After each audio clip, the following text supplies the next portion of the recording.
Hello and welcome to Rewind Reviews, a podcast where we take a look at movies from our past and determine if they hold up. We are in sequel season, and the unexpected side effect of sequel season has been that it has opened up the door to a couple of legacy sequels. Films that were more recent, but are sequels to films we've covered already. Of course, that classic Dumb and Dumber 2 was covered earlier this season. Technically, a legacy sequel just to the fact it took them 1,000 years to make it. Avatar 2, Way of the Water. A different kind of legacy sequel. And then this week, to sort of round off our Indiana Jones coverage with the last Indiana Jones film, I selected Indiana Jones and the Dial of Destiny from 2023, which I think we sort of a little bit owed the listeners. I genuinely felt that because we talked so much about Dial of Destiny as we were recording, you know, Raiders, Crusade, and Doom. It was upcoming, and we were excited, and I think it permeated most of our conversations at least once or twice.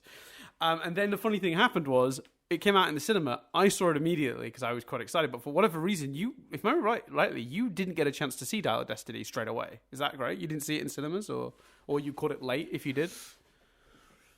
No, I did. I don't know why I didn't see it in cinemas, but I didn't. As you can hear, I think you can track last year's podcast by Dan naming a bunch of movies and telling me I should see them in the cinema, and me being like, yeah, and ultimately only really seeing, I must have seen something else in the cinema, I think Guardians 2, but mainly seeing Fast X. and it reaching a point where Dan just gave up and stopped asking me if I'd seen, Spider-Man and Barbie and Indiana Jones. Like, because every time I reminded as well, every time I'm like, no, but I've seen Fast X. like of all the movies you chose to see in the cinema last year, Fast X, which is one of the worst films of last year. In fact, I think it was Guardians 3, because I think we saw them. I think we did a bit of a movie weekend, and we saw Fast X and Guardians over the same weekend. Because you didn't. I don't think you saw Barbie in cinemas. I don't think you saw Oppenheimer in cinemas. I don't think. I'm trying to think what else came out last year. There was a big list. Still haven't seen Oppenheimer. Yeah, don't worry about it. It's fine. Oh, well, you haven't named the one that's really going to upset you, so we'll move on before you do, because there's a film that I still haven't seen. Wait, what's the one? What? Because you didn't.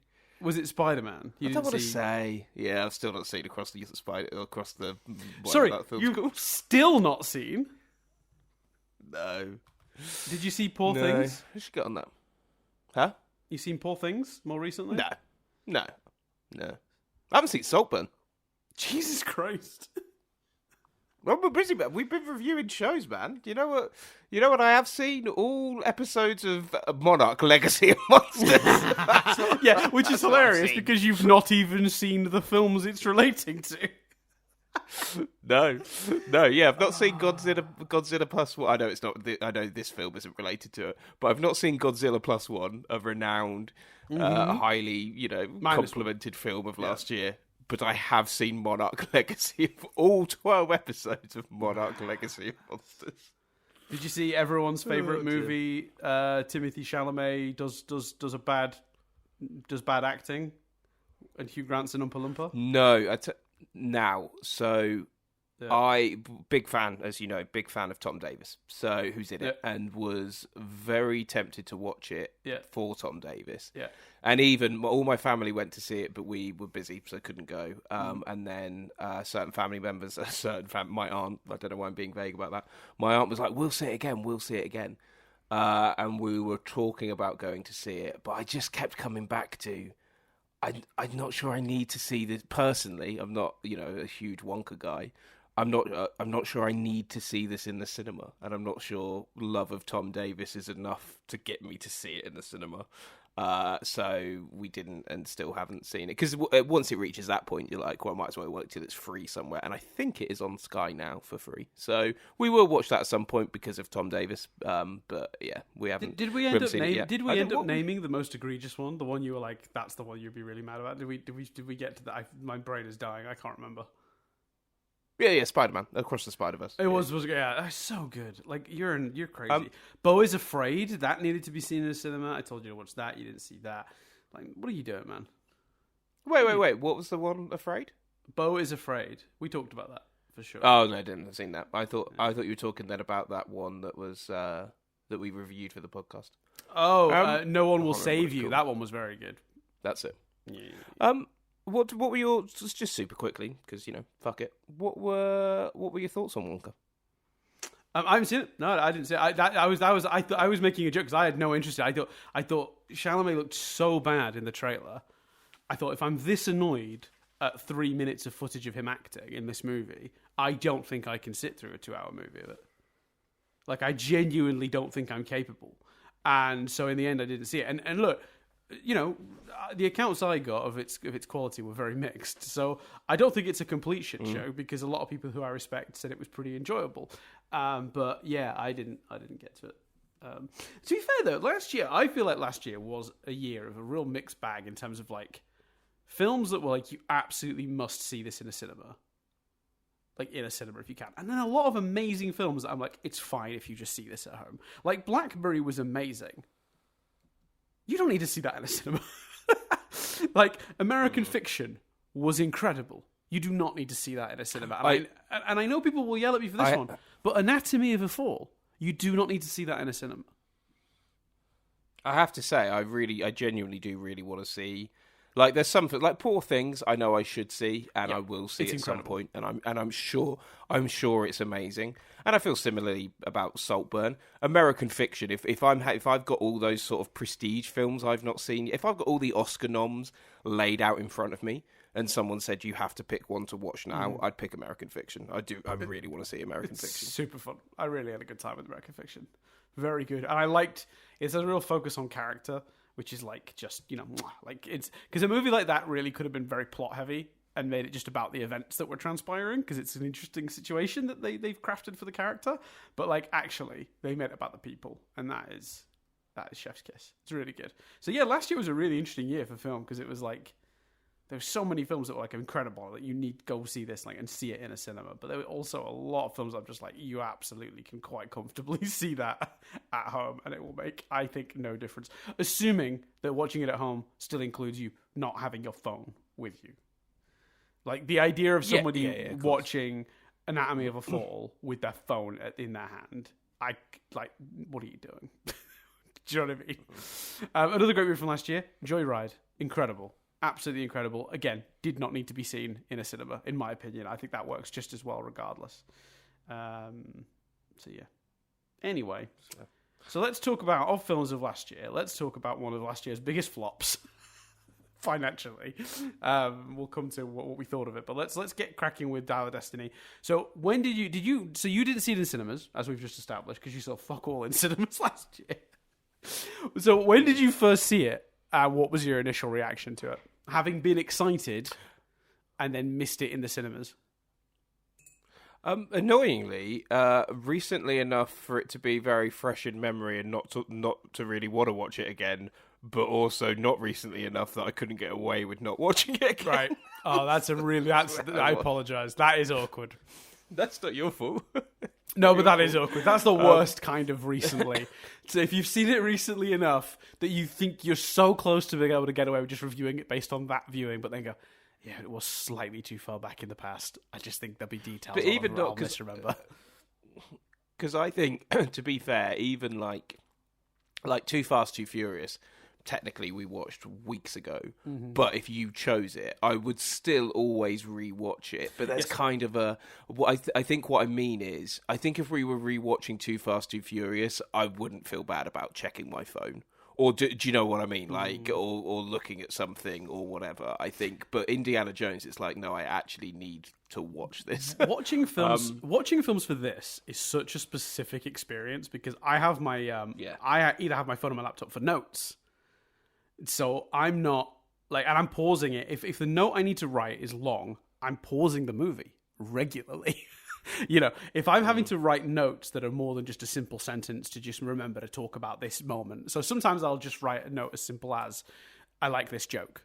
and it'll be 2 seconds to write it, and I can do it while the film is playing. But often, like if it's a more complex thought that I need to do, it needs to be a sentence or two. Then I've got to pause the fucking movie. It's a nightmare.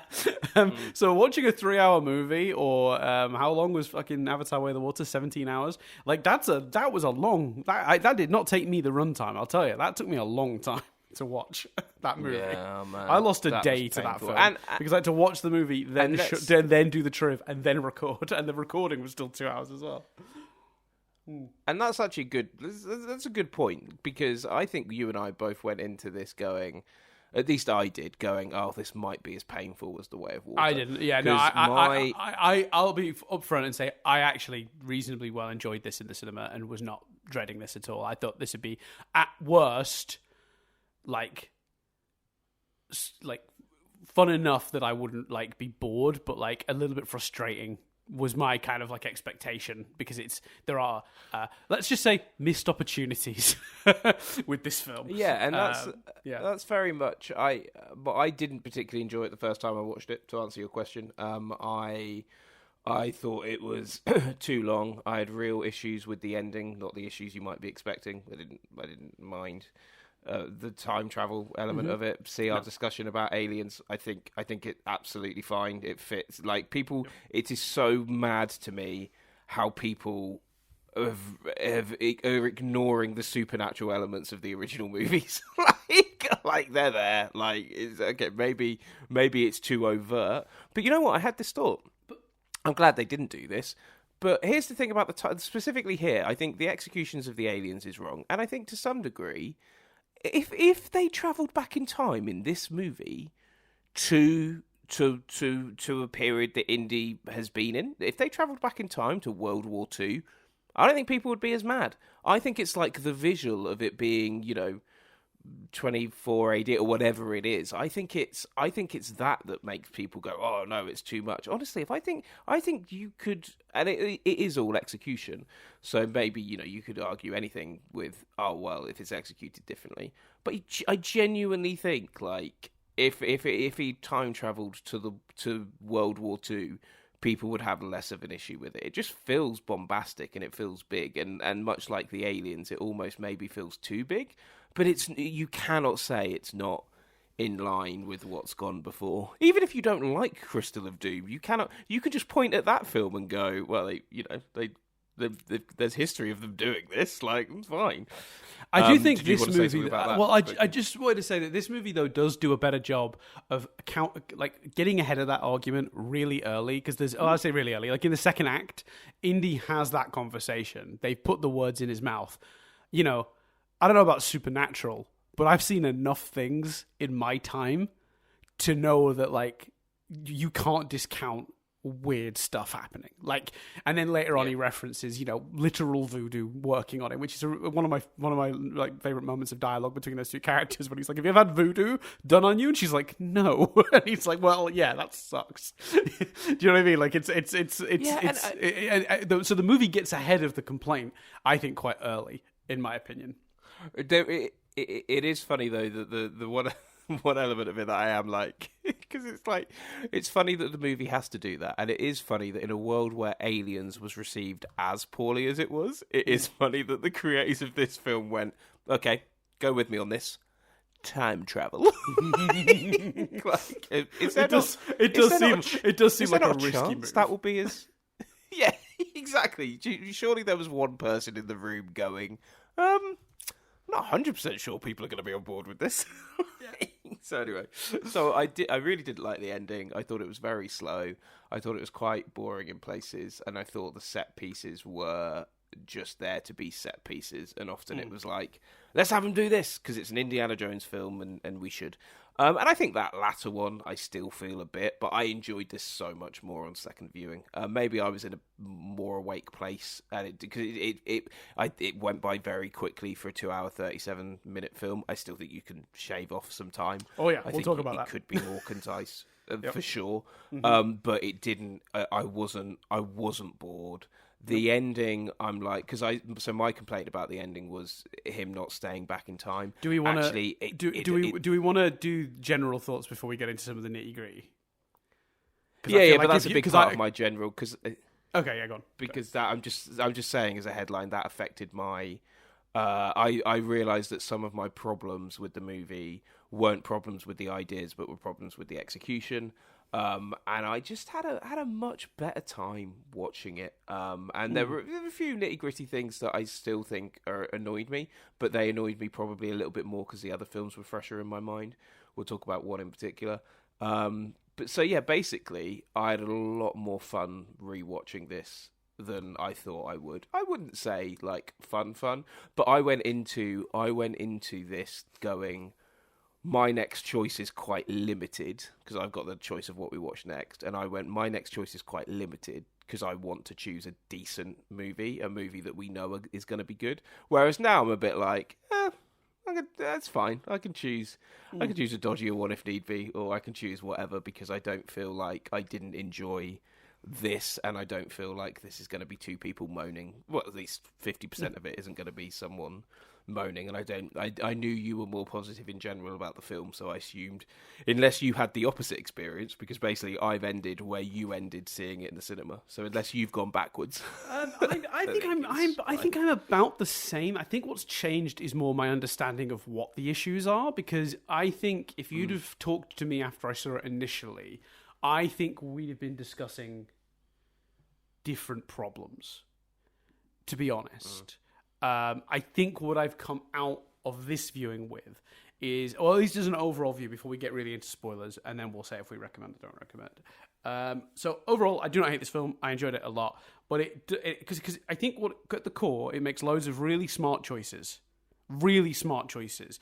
Everything about the choice of plot, the use of a flashback at the beginning to sort of get to do a classic Indiana Jones intro, but not make the whole movie that, because that, you know, that how long does that technology hold up with, you know, gravelly voiced, you know, Harrison Ford? They did it just enough that they were able to disguise it and get away with it.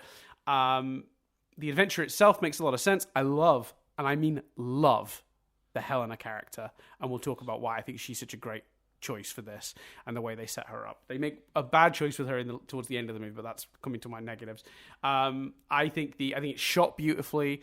I agree with you on the set pieces, but we'll come back to those too.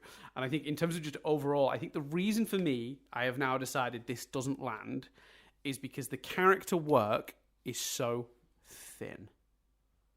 Mm-hmm.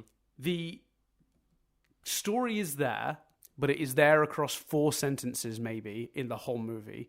Mm-hmm. And you could piece them together and get as much as this movie gives you of character at work in a 5-minute recap. And you would lose nothing in translation. Because what they don't do, in my opinion, is weave the character work into the events that are occurring. When you think to Last Crusade, which I think... favorite versus best. Raiders is best. I think Last Crusade's my favorite. It's so much fun. I love Last Crusade. I think the reason Last Crusade works is he's on the journey with his dad, and their issues are coming up naturally as the story is happening. Whereas this movie stops twice, maybe 3 times for him to go, yeah, my son's dead and I'm sad about it. And I think Mate, I think it's once. It might be once. It might be once. But that is part of a bigger arc, though, that then culminates in the reason he doesn't want to go back. Because the premise of the movie, the arc they're presenting is Indiana Jones has nothing left to live for in this time. And he's always put history in front of the ones he loves. So having him, at the end of this movie, be faced with a choice to choose literally history is incredible. The mistake is that the entire third act of this movie, he has no agency whatsoever. He's shot and tied up for the entire third act, and then when he finally has something to do, that choice, it's taken away from him. That's where the movie falls down. So for me, the reason the movie fails, ultimately, is character work. So yeah, I think, would I recommend this? I think so. I still think this is really fun. If you're a fan of the franchise and you've not watched this, then you absolutely should give this a go. If you're not a fan of the franchise, this will absolutely not win you over. So I would say fully stay away. But if we're working with a baseline enjoyment of Indiana Jones or just adventure movies in general, and you're wondering if you could watch this or enjoy this, I think there's stuff to enjoy here. I think it's a pretty solid film. I don't think it's a great film by any stretch, but I think it's pretty enjoyable. That was my experience anyway. Yeah, I agree. I agree with that recommendation. Let's. I know we don't usually, but let's, because I think also like most people's discussion is sort of the end. So let's do. I think let's start there because we've both gone. Oh, we're trying not to steer, and then both naturally drawn to quite specific. So let's start there because I agree with you. My initial problem when I saw it the first time was I think he should have been allowed to stay. I think he should have stayed in the past. Now, actually, on rewatch, I go, I'm not sure that's true. I just think, as you say, the character work is so thin. Because at its core, you could make it relate to what he himself says. He himself says in the movie about something. I think it's the. Maybe it's the dial when they first find it. I can't remember, but he says it should be in a museum, and this notion of you shouldn't try and change things. You should honor the past. It should be in a museum.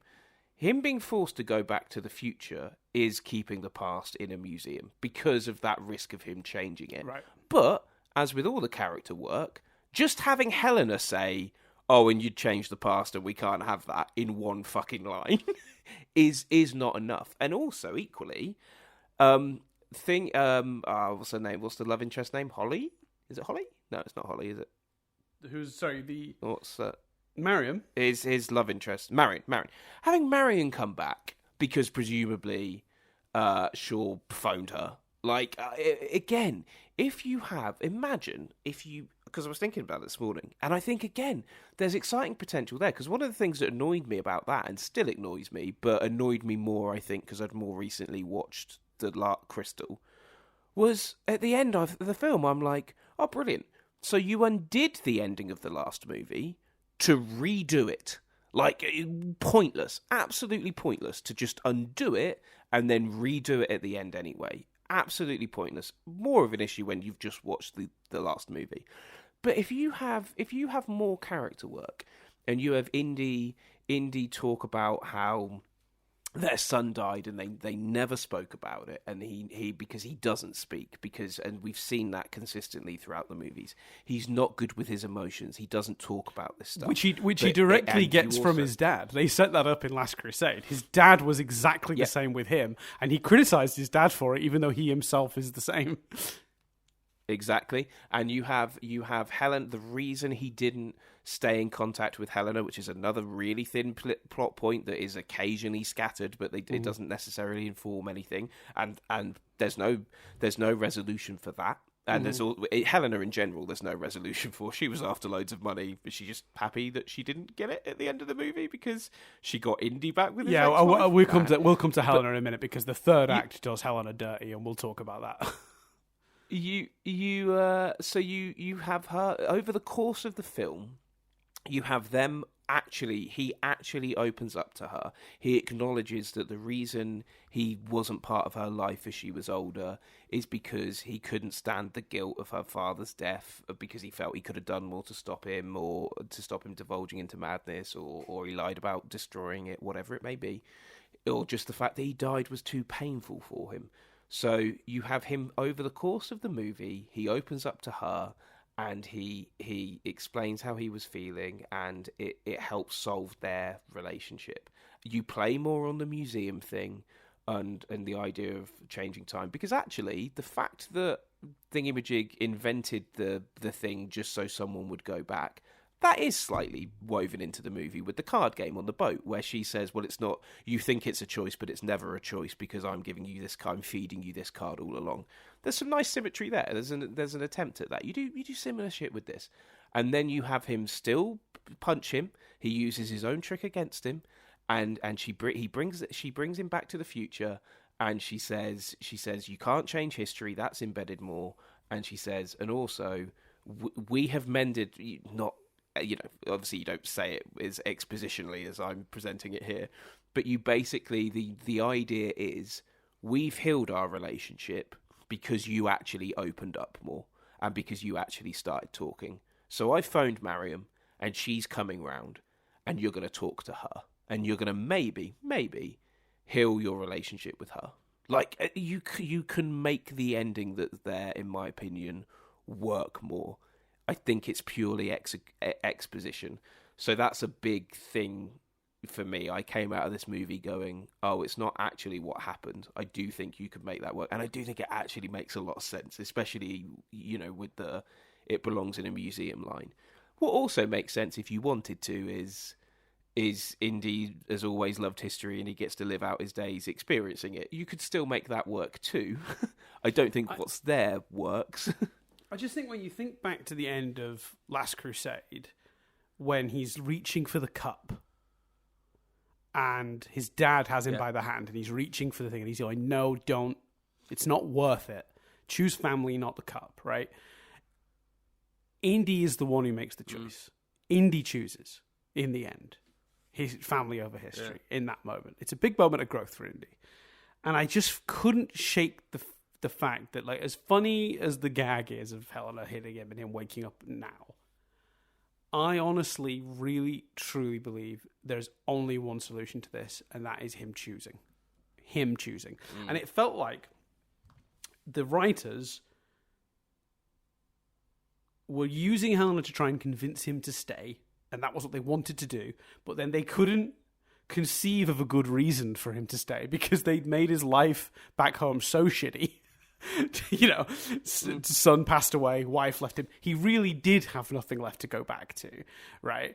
To the point where you go like, yeah, like the point where you, a viewer, Chris, wanted on your initial viewing for him to have stayed, which is categorically the opposite of, I think, what they were intending. Now, I'm not saying you were wrong to get what you got from it. I think you got what you got from it because the character work is so thin. But what I'm saying is, I think the intention of this arc, and I could be wrong, I can't. I wouldn't presume to know what the writers were thinking. But if I was to hazard a guess, I would say their plan was for you to recreate that Last Crusade moment. Choose going back and sorting your life out and your family and the present over history, and in the more literal way, because this time you can actually choose history in a way you've never been able to choose history before. And I think that on paper is brilliant. But it doesn't work if Helena can't convince him he has something worth living for and he doesn't make that choice. Which is why they needed to do more work with them as a pairing and the character relationship between them. Because I think there's a world where potentially, and, you know, I don't know, you know, and I'm not fucking writer in the room, like, but I think the notion of them fixing their relationship and her saying to him, look at what we've done, you might be able to do the same with Miriam. You don't know for sure that you can't. Yeah. It might not be a lost cause because we weren't a lost cause, but the relationship work between them is so thin that. Yeah. Well, I think let's talk about Helena in general, because I've got gripes with this, because I think Helena is a genius character, right? If you were to tell me that your plan for an Indiana Jones movie was to team Indiana up with a person who is an adventurer like he was, extremely charismatic, extremely capable, very knowledgeable of history, but was purely in it for the money versus his love of history, I would tell you were an absolute genius and I'd give you a kiss on the forehead. Which, you know, depending on the context, could be considered harassment. Get consent, listeners.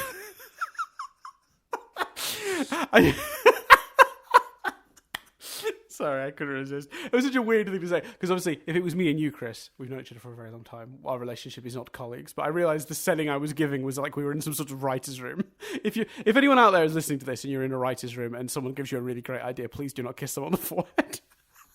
Oh yeah, but just so you know, Dan, if you ever want to give me a little kiss on the forehead, oh absolutely. Oh yeah, we've got that's 100% within the confines of our relationship, I feel.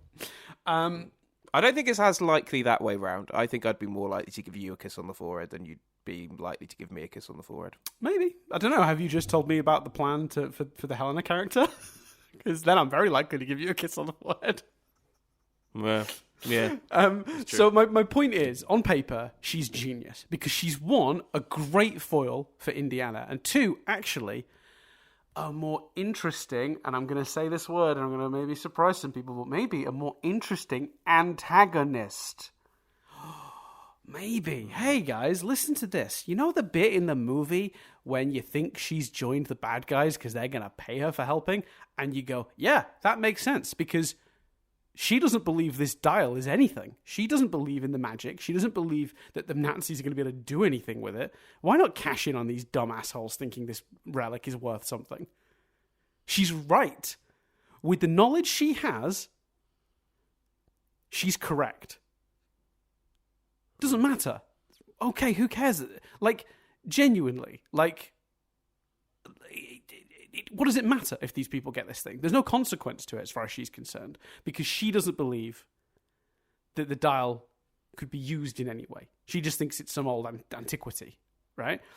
So the moment she chooses to do that, in the cinema, I remember it being like, yes, I'm in. Please, let's do it. I'm here for it. Let's just make her on the bad guy side for the rest of the movie for money and have her come round at the end because she realizes it's legit or Indiana Jones is in too much issue. Because we do it, there's a moment earlier in the movie when she's in the tuk-tuk with the kid and she points out the kid stole Indiana Jones's watch and makes him give it back because it's clear she does have a line, like morally. But her logic that they set up and the character they create is she will do anything for money as long as there isn't like a real, genuine moral quandary related to it. You know, it doesn't matter if these guys used to be Nazis from her perspective. They'll pay her to get an antiquity. She's worked with shady people all her life, it seems. You know, mobsters and people who've committed murders and all sorts. I don't know if she sees too much difference between Nazis and mobsters. You know, just in terms of like morally, like they've, you know, both probably done a lot of questionable things.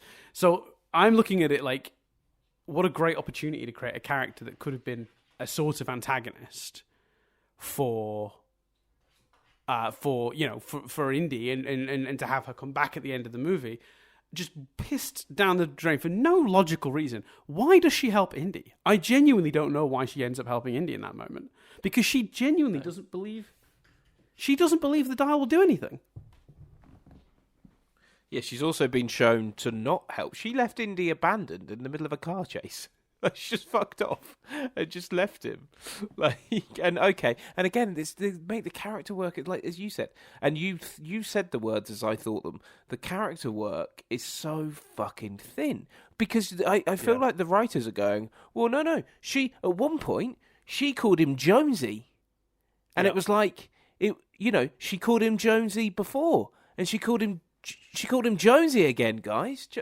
Jonesy. It's like, but that's not enough. One fucking scene which calls him Jonesy. A little bit of them working together in the caves, which is the side note is the movie's only real attempt to do the puzzle element of Indiana Jones, which I think is another missed opportunity. I would have liked to have seen more of that. We'll talk about the action. All of the set pieces. We'll talk about the action / set piece beats and the puzzles later because there's too many of them so that none of them are actually that engaging. Less of them and make them more interesting.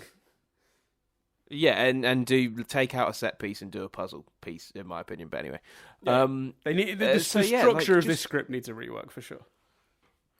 I have no idea why she, like you, no idea why she is so determined to help him. The fact that she doesn't get what she wants and that's not acknowledged, like you say, the third act, and to some degree, I will say as well, the dialogue for her throughout is in the hands of a worse actress. This character is as bad as Mutt because you say she is charming, but yes, to some degree she is charming because it's Phoebe Waller-Bridge. But also, it's a lot of the movie telling you, like, there's a lot of men staring at her. and it's like, oh look, she's charming and alluring, and we're doing this not by having her be charming and alluring, but by showing you that other people are staring at her. Yeah, men could be perverts to anyone. Like you. That's not enough. It's not enough to just have someone stare at her while Teddy gets an ice cream, or have someone put a safety thing on her or whatever when she's going scuba diving inexplicably, just so they can be attacked by eels, and being a bit like flirty with her. Like, do you know what I mean? The movie is telling you she's these things without actually giving her the dialogue or the scenes for her to be these things. There is still an element of charm because Phoebe Waller-Bridge is fantastic, but I don't know. There are moments of make it an because, like, argument there's that- moments when she's like, you know, like when she's like translating the text on that thing, and she's sort of like, Yeah. you know, and she's like, who knows the answer? Oh, top of the class. Like, she's being sort of like witty and sort of like engaging in a way that I'm just like, this is a sort of person that is fun to be around. Maybe, you know. I see what you're saying, though. I do see what you're saying. Because, like, Yeah, that's fair. The movie does do a lot of telling us that she's like a likable or like engaging, fun person, but like actually maybe they don't always do the best at demonstrating that. But that is, again, comes down to the same problem, though, isn't it? This is all about the same thing, and then what it's about is the lack of character work, and the movie's lack of working with these characters in a way that. If anyone can hear purring or a little bell, I've been joined by a furry friend. I'm house sitting at the moment. And there's a lovely cat called Miko who has come in, climbed all over the laptop, typing some nonsense into my notes, and now has just plonked himself down next to the microphone, waiting to be petted like a little prince. And I'm doing that, but he's he's purring fairly loudly, so I am sorry if anyone's going to hear that. So yeah, I think like there's a lot of work to be done with these characters, but I think it just comes down to the movie doesn't blend its sequences, action or puzzle or otherwise, with the characters demonstrating things about them. There are very few moments this movie marries the two well, if I'm being completely honest with you. And I just noticed in my notes, I forgot, I wrote this down, Chris.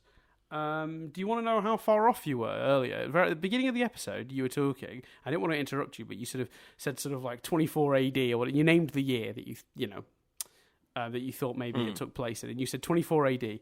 I just double checked. Do you want to know how many years you were off by? 235. That's not bad. Not bad at all when you're dealing with something that broad. Yeah, I'll take that. Siege of Syracuse was 211 BC. I'll take it. Yeah, not bad. Not bad at all. Incidentally, Archimedes did actually die in that very siege. Oh, did he? Yeah, that's a shame. So if Indy had stayed, he'd have been able to hang out with Archimedes for all of a few days, probably. Which is kind of funny. He'd probably met the same fate. So I think let's talk about some of the pacing and the plots then. So I think there are way too many segments to this movie. So there's the past segment, which is probably some of the best action, I think, of the film, if I'm being honest. What comes after that? Then there's the whole Indy's miserable git, which doesn't really count because it's just sort of set up for the story. They have that in every Indiana Jones movie, the bit where he's back home after the adventure we start the movie with, and things are a bit crap, and he gets sort of the call to adventure. Then we have the New York sequence. Then we have the tuk-tuk chase. I've forgotten where that was. Somewhere. Then where are we? We're off in the ocean, scouring the bottom of the eels. And the eels, at the bottom of the ocean. And then we're in a tomb, which, honestly, other than getting a MacGuffin that they invented that we needed, that tomb sequence adds absolutely nothing to the movie. He's caught by the bad guy on the boat. We could have gone straight to the plane. What if the thing at the bottom of the water had just been the other half of the dial, rather than a thing that points to the other half of the dial? Yeah, MacGuffin in general. There's MacGuffin issues throughout. Yeah, well, there's 3 MacGuffins. Technically 4. technically, we don't. The blade from the beginning of the movie is not really relevant in the end, but like that is technically a MacGuffin that the start of the movie is about. Yeah, what a nightmare! Like too many MacGuffins, too much. Just go here, then go here, then go here. And I think I do agree with you. Like the action sequences, I think are like in the direction of good, but they rarely have the tension they need. Like it's like they're never completely not funny, because they include jokes like in the previous movies in the action sequences, like little gags. But they're also never hysterical. They're also never really boring, but they're also never really engaging either. They're just really down the middle, and that just is strange. I'm so used to these movies having like a vibrancy and a life to them, where these action sequences are really exciting and they're full of really funny jokes. And like instead, like it's like he runs down the train track on a horse, and I'm like, that's kind of cool, I guess. But like, I was never under any impression he wasn't about to outrun that train on a horse, that subway car. So then he gets onto the platform, gets on the train, and then he turns around and he does the no ticket thing from the previous movie. But instead, he goes, the subway's faster, like than the horse, which is like, I smiled, or as Bo Burnham describes it, I breathed out of my nose. You know, like but it's not. It's just. The movie never seems to be able to excel at anything it's doing. It just seems to be able, at best, to sort of do everything okay. And I think there's a world where like that's fine, and it is fine. Like so little of this movie is like outright bad, but also just so little of this movie is like really exceptionally good. It's quite frustrating that therefore as a watch, because it feels like a real thing of missed opportunities for me overall. I don't know. Yeah, it's a whole lot of meh. Yeah. So for you in the action, because it was you that brought it up originally. Like, did you find yourself like engaged with the scenes as they were happening, or was it eyes glazing over sort of thing? Like you're just like, oh well, they're gonna run around in the tuk-tuk for a bit, and then eventually, I guess they'll get the thing they need, or they'll find the thing they need. Yeah, I'm engaged. Look, we can debate the CGI of it all we want, but I was engaged with the opening because there was urgency, because you felt the risk of Toby Jones dying, you felt the risk of them needing to get away, you felt the risk of Indy needing to find his friend and Willie find his friend, but then it's just a succession of. Like the fight on the when they're first abroad, and here's a good example, and they're, as well as chasing Max Middleton, or whatever his name is, who we need to talk about as well, because bless him, it's really not his fault, but I need to stop seeing him play that character. Like, I don't blame him, but he's brilliant, he's fantastic, but I've just seen it too much, Dan. Like, can someone cast the man in a comedy? Anyway, like, maybe, sure. yeah, Who your you silence suggests. The villain. The guy who plays the villain. Mads Mikkelsen. I think it said Max Mikkelsen. I was like, who the fuck is Max? I did. I'm, like, I did. I'm scanning the cast list. That's you. just our connection. Like, I think it was like slightly fuzzy. So, but I'm scrolling up and down the cast list, just like, who's Max? Okay, yeah. Mads Mikkelsen is amazing in this movie. But yeah, he's doing the thing he always does.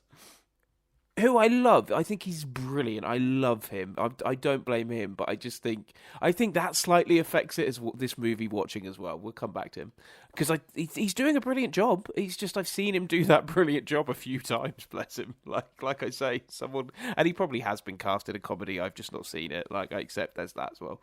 Anyway, so that chase sequence, we don't need Helena's ex-boyfriend also chasing them arbitrarily, because so that it makes the action sequence more. We don't need them to be underwater, attacked by eels, for something to happen, and because it's cool and looks. And you know what it is? It is cool, and it does look different. But I'd argue the most successful action piece in the whole film is the first one. And that doesn't feel very different. That feels like old school Indiana Jones. Yeah. Because there's urgency, because there's comedy, because there's wit. Why didn't you take that approach to the others? Because a lot of the other action sequences, the agents, God, we've not even talked about that. The agents chasing them through. And like you say, he doesn't He goes down to the subway on a horse because someone went, subway on a horse, that would be cool. And it does look cool. But there's 6 action sequences or whatever the exact number is in this movie that exist because it looks cool. And you know, it's not enough. And I just began to feel, one, it just wasn't enough because there was no character work being done. There was no agency and all the stuff you said. And 2, I also thought it was at the expense of Indy is solving a puzzle, you know, Last Crusade, where he's got to solve the riddles to get into the cave to find the Holy Grail. You know, it's missing that sort of thing. Helena reading from a board, just reading out a puzzle and working through it is not the same as seeing her and Indy work out a puzzle in a high tense action beat moment, and we didn't really have any of that. And I like that from my Indiana Jones movies. So yeah, I just felt like my headline summary of the set pieces would just be they're set pieces for the sake of set pieces. Yeah, and I think it's easy to get sort of like lost in the fact that the one that works happens to be in the section of the movie that's like set in the past, because I actually don't think that's the reason it's that way. I just think that happens to be the one it has with all the things we're saying the other ones don't. Yeah, right. And I think you could have easily given those ones it, but they just after that opening sequence. I know somebody told me before I saw it. Oh, the tuk-tuk sequence. Oof, boy, it's going to blow your mind. And I was like, oh, really? Okay. Like the tuk-tuk sequence is fine, and there's like a couple of moments in it. Like there's a moment. It's like it's shot really well. There's a really great moment where like Phoebe Waller-Bridge's character Helena like it's like a crowbar. No, it's not. It's the metal from the top of the tuk-tuk, and she sticks it into the tuk-tuk they're chasing to give her a purchase so she can climb into it. But at that moment, the driver swerves and they split, and a car goes between them. And like for like less than 10 seconds, that's like the most exciting thing. But it is so fleeting. It is the equivalent of a firework. Do you know what I mean? Like there's a brief woo, and then you go, I feel nothing. Like because there's no tension, there's no like character stuff that I'm invested in. I just like I'm not even sure I care if these Nazis get this dial. Like I just like I'm so uninvested, and I think that is the movie's big. And again, it comes. I think for a lot of it does come down to the character stuff. And if they were weaving character stuff into these action sequences, I think we'd feel better about it. But yeah, I do think they're missing a certain amount of tension, and I think it's a weird thing to say they're not having urgency, but I do think there is something to that, because even though they're chase sequences and they naturally have urgency, particularly the tuk-tuk sequence, you just sort of feel like, well, it's one of 3 MacGuffins. So if they lose this one, they can get the other 2. Like that's what my brain is doing. That's what my brain is doing. So it doesn't even really have urgency in the grand scheme of things, because neither party getting the half of the dial is enough to do a thing with. Does that make sense? So I'm not really even invested in the outcome of who gets that half of the dial, because I know ultimately someone's going to bring them together. So I'm just kind of waiting for that. In the plane sequence, the moment Indiana Jones realizes they've not, I don't know why I full named him. The minute Indy realizes they haven't factored in continental drift is quite exciting. But I think the problem with that sequence is you have a child flying a plane inexplicitly. So you're like, well, they do technically set up that he can fly a plane at the beginning of his introduction. Yeah, because he's in the bar, and he's got a fake plane set up, and there's a pilot next to him instructing him on how to. They like have that scene. It's I don't know, an act-ish into the movie. It's when they first go. That's true. But like, it's not enough. It's not enough. No, you still have him. I think that works if you don't have him nervous about it, and her having to convince him he can do it. If he's like, I can do this, and she's nervous, and she's like, actually, can you? And just to pull up, because I had a look, and Mads Mikkelsen has done a comedy, Chris. In fact, funniest movie I ever saw, I think. What's he done? Secrets of Dumbledore. Fucking got him. Fucking got him. That was very good. That was very good. Thank you. I enjoyed that a lot. Thank you. So yeah, it's interesting, isn't it? Because like you're sort of like you're sort of forced to reckon with the fact that this film is enjoyable, and those sequences aren't without any merit. Like I said, like the moment when she sticks the thing in the cars separate is an exciting moment. It just has no lasting effect, and it is just really interesting to see this movie sort of come so close to getting it right, but then still feel a little flat. It's really hard to explain that feeling this movie gives you, because it's just like, on paper, so much of what's on in this script and in this movie should work, and it just doesn't quite get there.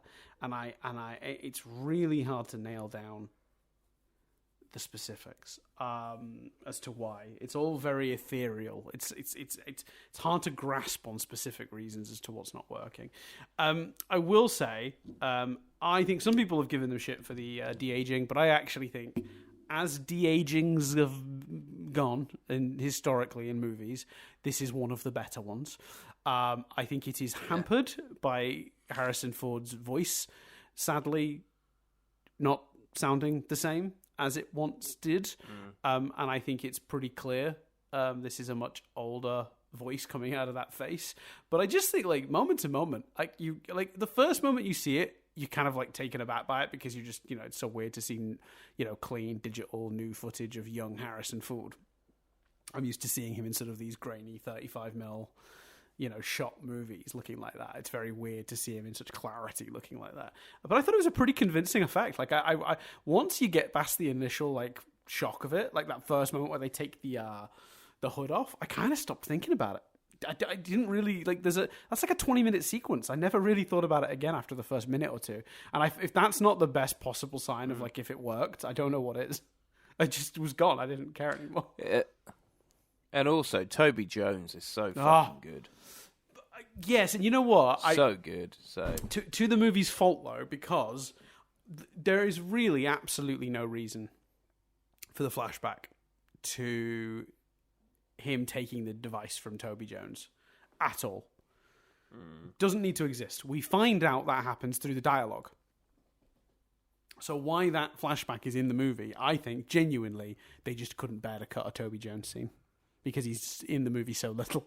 I really feel like they went. I think he wanted to do, Mangold talked about wanting to basically wanting to treat it as if they had a scene, that was filmed and never used from the original trilogy and stuff. Basically wanting to do a splash sequence that, I don't think you used the term splash sequence, but basically wanting a sequence that felt like it could have been, that it was a lost scene. Oh, basically. no, I mean the sequence where he goes to his house. I'm talking about the sequence where he goes to his house. Oh, I see what you mean. Dial. Yes. Yeah, the flashback sequence at the start of the movie is incredible. It's one of the best bits of the movie. Absolutely don't cut that. But I feel like the sequence that's midway through the movie, where it's just like middle-aged Indiana Jones, not young Indiana Jones, not modern Indiana Jones, like a middle of the when Helena was like 10, visiting the house and taking the dial. Everything that happens in that scene is in dialogue. It does not need to be here.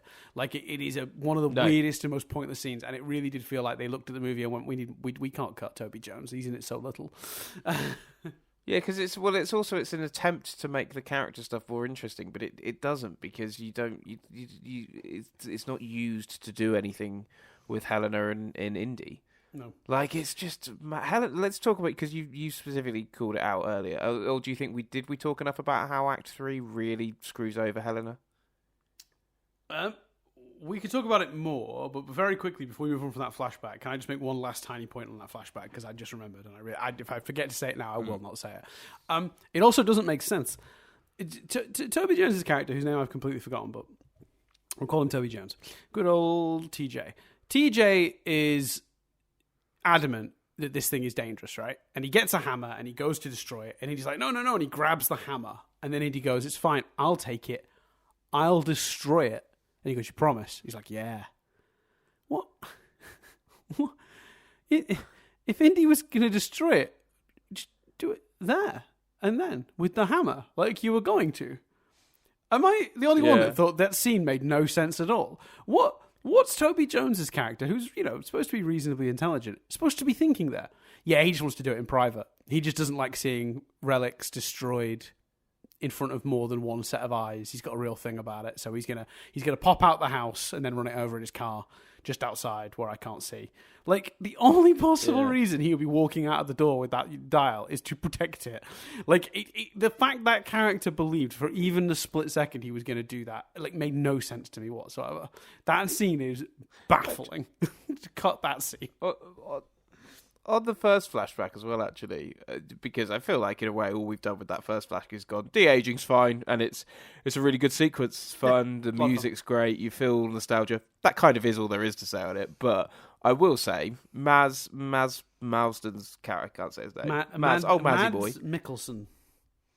Okay, MM. If you could do TJ, I'll do MM. Yep. MM's character, he takes quite the hit to the head, doesn't he? Yeah, fucking hell, doesn't he? It's fucking impressive. It's man, fucking impressive. If that man, when I first saw it in the cinema, and I knew he came back in modern day because I'd seen like the trailers and stuff, but my first thought was, if he doesn't show back up with a robot head, then this movie is fucked up, because there is no way that man should have a head left on his shoulders. Yeah, that is one step away from what should be a decapitation. I will say that actually, in that opening sequence, though, I don't think it's just that it's like nostalgia. I will say it's got some of the movie's cleverest ideas, like the sequence where he's been hung by the Nazis and the bomb drops through the floor. Like, what an exciting and interesting idea. I've never seen a sequence like that before. You know, where he's hanging, but the floor is erupted below him. Like so if he falls, he's not exactly going to be falling onto a stable surface. Like, that really clever. And also the tension of the scene where he's going through the train cars dressed as a Nazi officer, and they spot the bullet hole, giving away that's all great stuff. None of that kind of thing is in the rest of none of that creativity is in the rest of the movie's action sequences. They're really quite standard chases through environments the rest of the movie. There's so little interesting action for the rest of the film. Yeah, for sure. Yeah, and because of all the reasons we've discussed. I will say, Dan, that I've been doing a little look, right? I don't think Kung Fu Panda counts. No, MM's done quite a lot of Danish black comedies. Has he? All of which have fantastic translated names. Oh, yes, please. So he's done one that translates to Adam's Apples, which revolves around the theme of the Book of Job. The main roles are played by him and someone else. Isn't it the Book of Job? Book of Job, sorry, that's me pronouncing it wrong. Apologies. I'll be honest with you. I was expecting the film revolves around. I was expecting sort of some sort of witty Apple-based plot, and then when I'd gone too far, when I discovered that actually it's just related to the Book of Job, and then I bugged up the pronunciation. I'm not sure what the Book of Job is, Dan. I assume something biblical text. Biblical chapter, or biblical book. Is it chapter, book? I've dug a hole here, haven't I? The Green Butchers. I think it's from the Quran. Let's have a look. I think it's in the Hebrew Bible. I think it's in the Quran. And the first of the poetic books in the Old Testament of the according to Wikipedia, it says Christian Bible. Oh no, a section of the Hebrew Bible. Interesting. Or simply Job, in a book found in the section of the Hebrew Bible and the first of the poetic books in the Old Testament of the Christian Bible. Gotcha. So according to Wikipedia, it's the same. It's both. Yeah, well, the Old Testament. I didn't know there was a difference. The Old Testament, there's crossover, isn't there? It's the New Testament. Right. The New Testament is more controversial. No, people don't like the second album. It's always tricky, isn't it? So the difficult second album. New Testament more controversial than the Old Testament, I feel. The Old Testament, that's all got the classic hits in it, mate. That's got like all sorts of murder and and then. Well, we're talking about like Indiana Jones, which has themes of, as a series, has themes of religion, has themes of like history and all of these things, and but we've gone down a rabbit hole of the Book of Job because of a Mads Mikkelsen film called Adam's Apple. I will say very quickly, just because something I said earlier. So Job is mentioned in the Quran, but I don't believe the Book of Job is part of the Quran. Right. Okay. Have you just looked that up? I did, yeah, because I was like, is that also like... Yeah, I did, yeah. But I was like, that doesn't make sense why that would be in there, but so I looked it up, and he's one of 25 prophets mentioned in the Quran. Right, cool. So there you go. But yeah. So The Green Butchers and my favourite title, Men and Chicken. What's that to do with? There's not a concise plot summary. That's a shame. So I'll give you the first line. Two brothers are informed that after their father's death, they both are adopted half brothers. They discover that their biological father is a geneticist specialised in stem cell research. Yeah, there you go. I'm not sure. Did you say that one was a black comedy or just a? It is described as a Danish language. No, this one's just a comedy film. That's a comedy. Yeah, a Danish language comedy film directed by Anders Thomas Jensen. There you go. Oh, there's one here called Wilbur Wants to Kill Himself that I've just found with Mads Mikkelsen in it. Is that another Danish comedy? I'm finding out. This is an Australian film. Oh no, Danish-Scottish drama. Why did it say Australian there? Oh no, that's just the release date in Australia because I'm looking at it from connected to Australian internet, so it brings up the Australian thing first. God damn. So yeah, Danish-Scottish drama. Starring Shirley Henderson, Mads Mikkelsen. I love Shirley Henderson. It's called Wilbur Wants to Kill Himself. Directed by Lone Shrek. Anyway, that one. He's also got a Danish comedy drama called Shake It All About. This always happens when we don't really want to talk about the thing we've selected. Do you remember what we've discovered is he's definitely done some comedies. Yeah, there you go. Yeah, well, mate, we called it straight away. We had. I found a comedy almost immediately. So, very quickly back to my notes because of I want to try and get us through this eventually. I do think the editing isn't always spot on in this movie. There are a couple of weird cuts during the action sequences that I didn't care for, or weird pacing. And I mean editing pacing, not story pacing. A few times, moments that either needed a little more room to breathe or a little less room to breathe, and there was some odd choices editing wise in this movie. I don't know who edited this movie, but sorry to say, I didn't 100% care for it.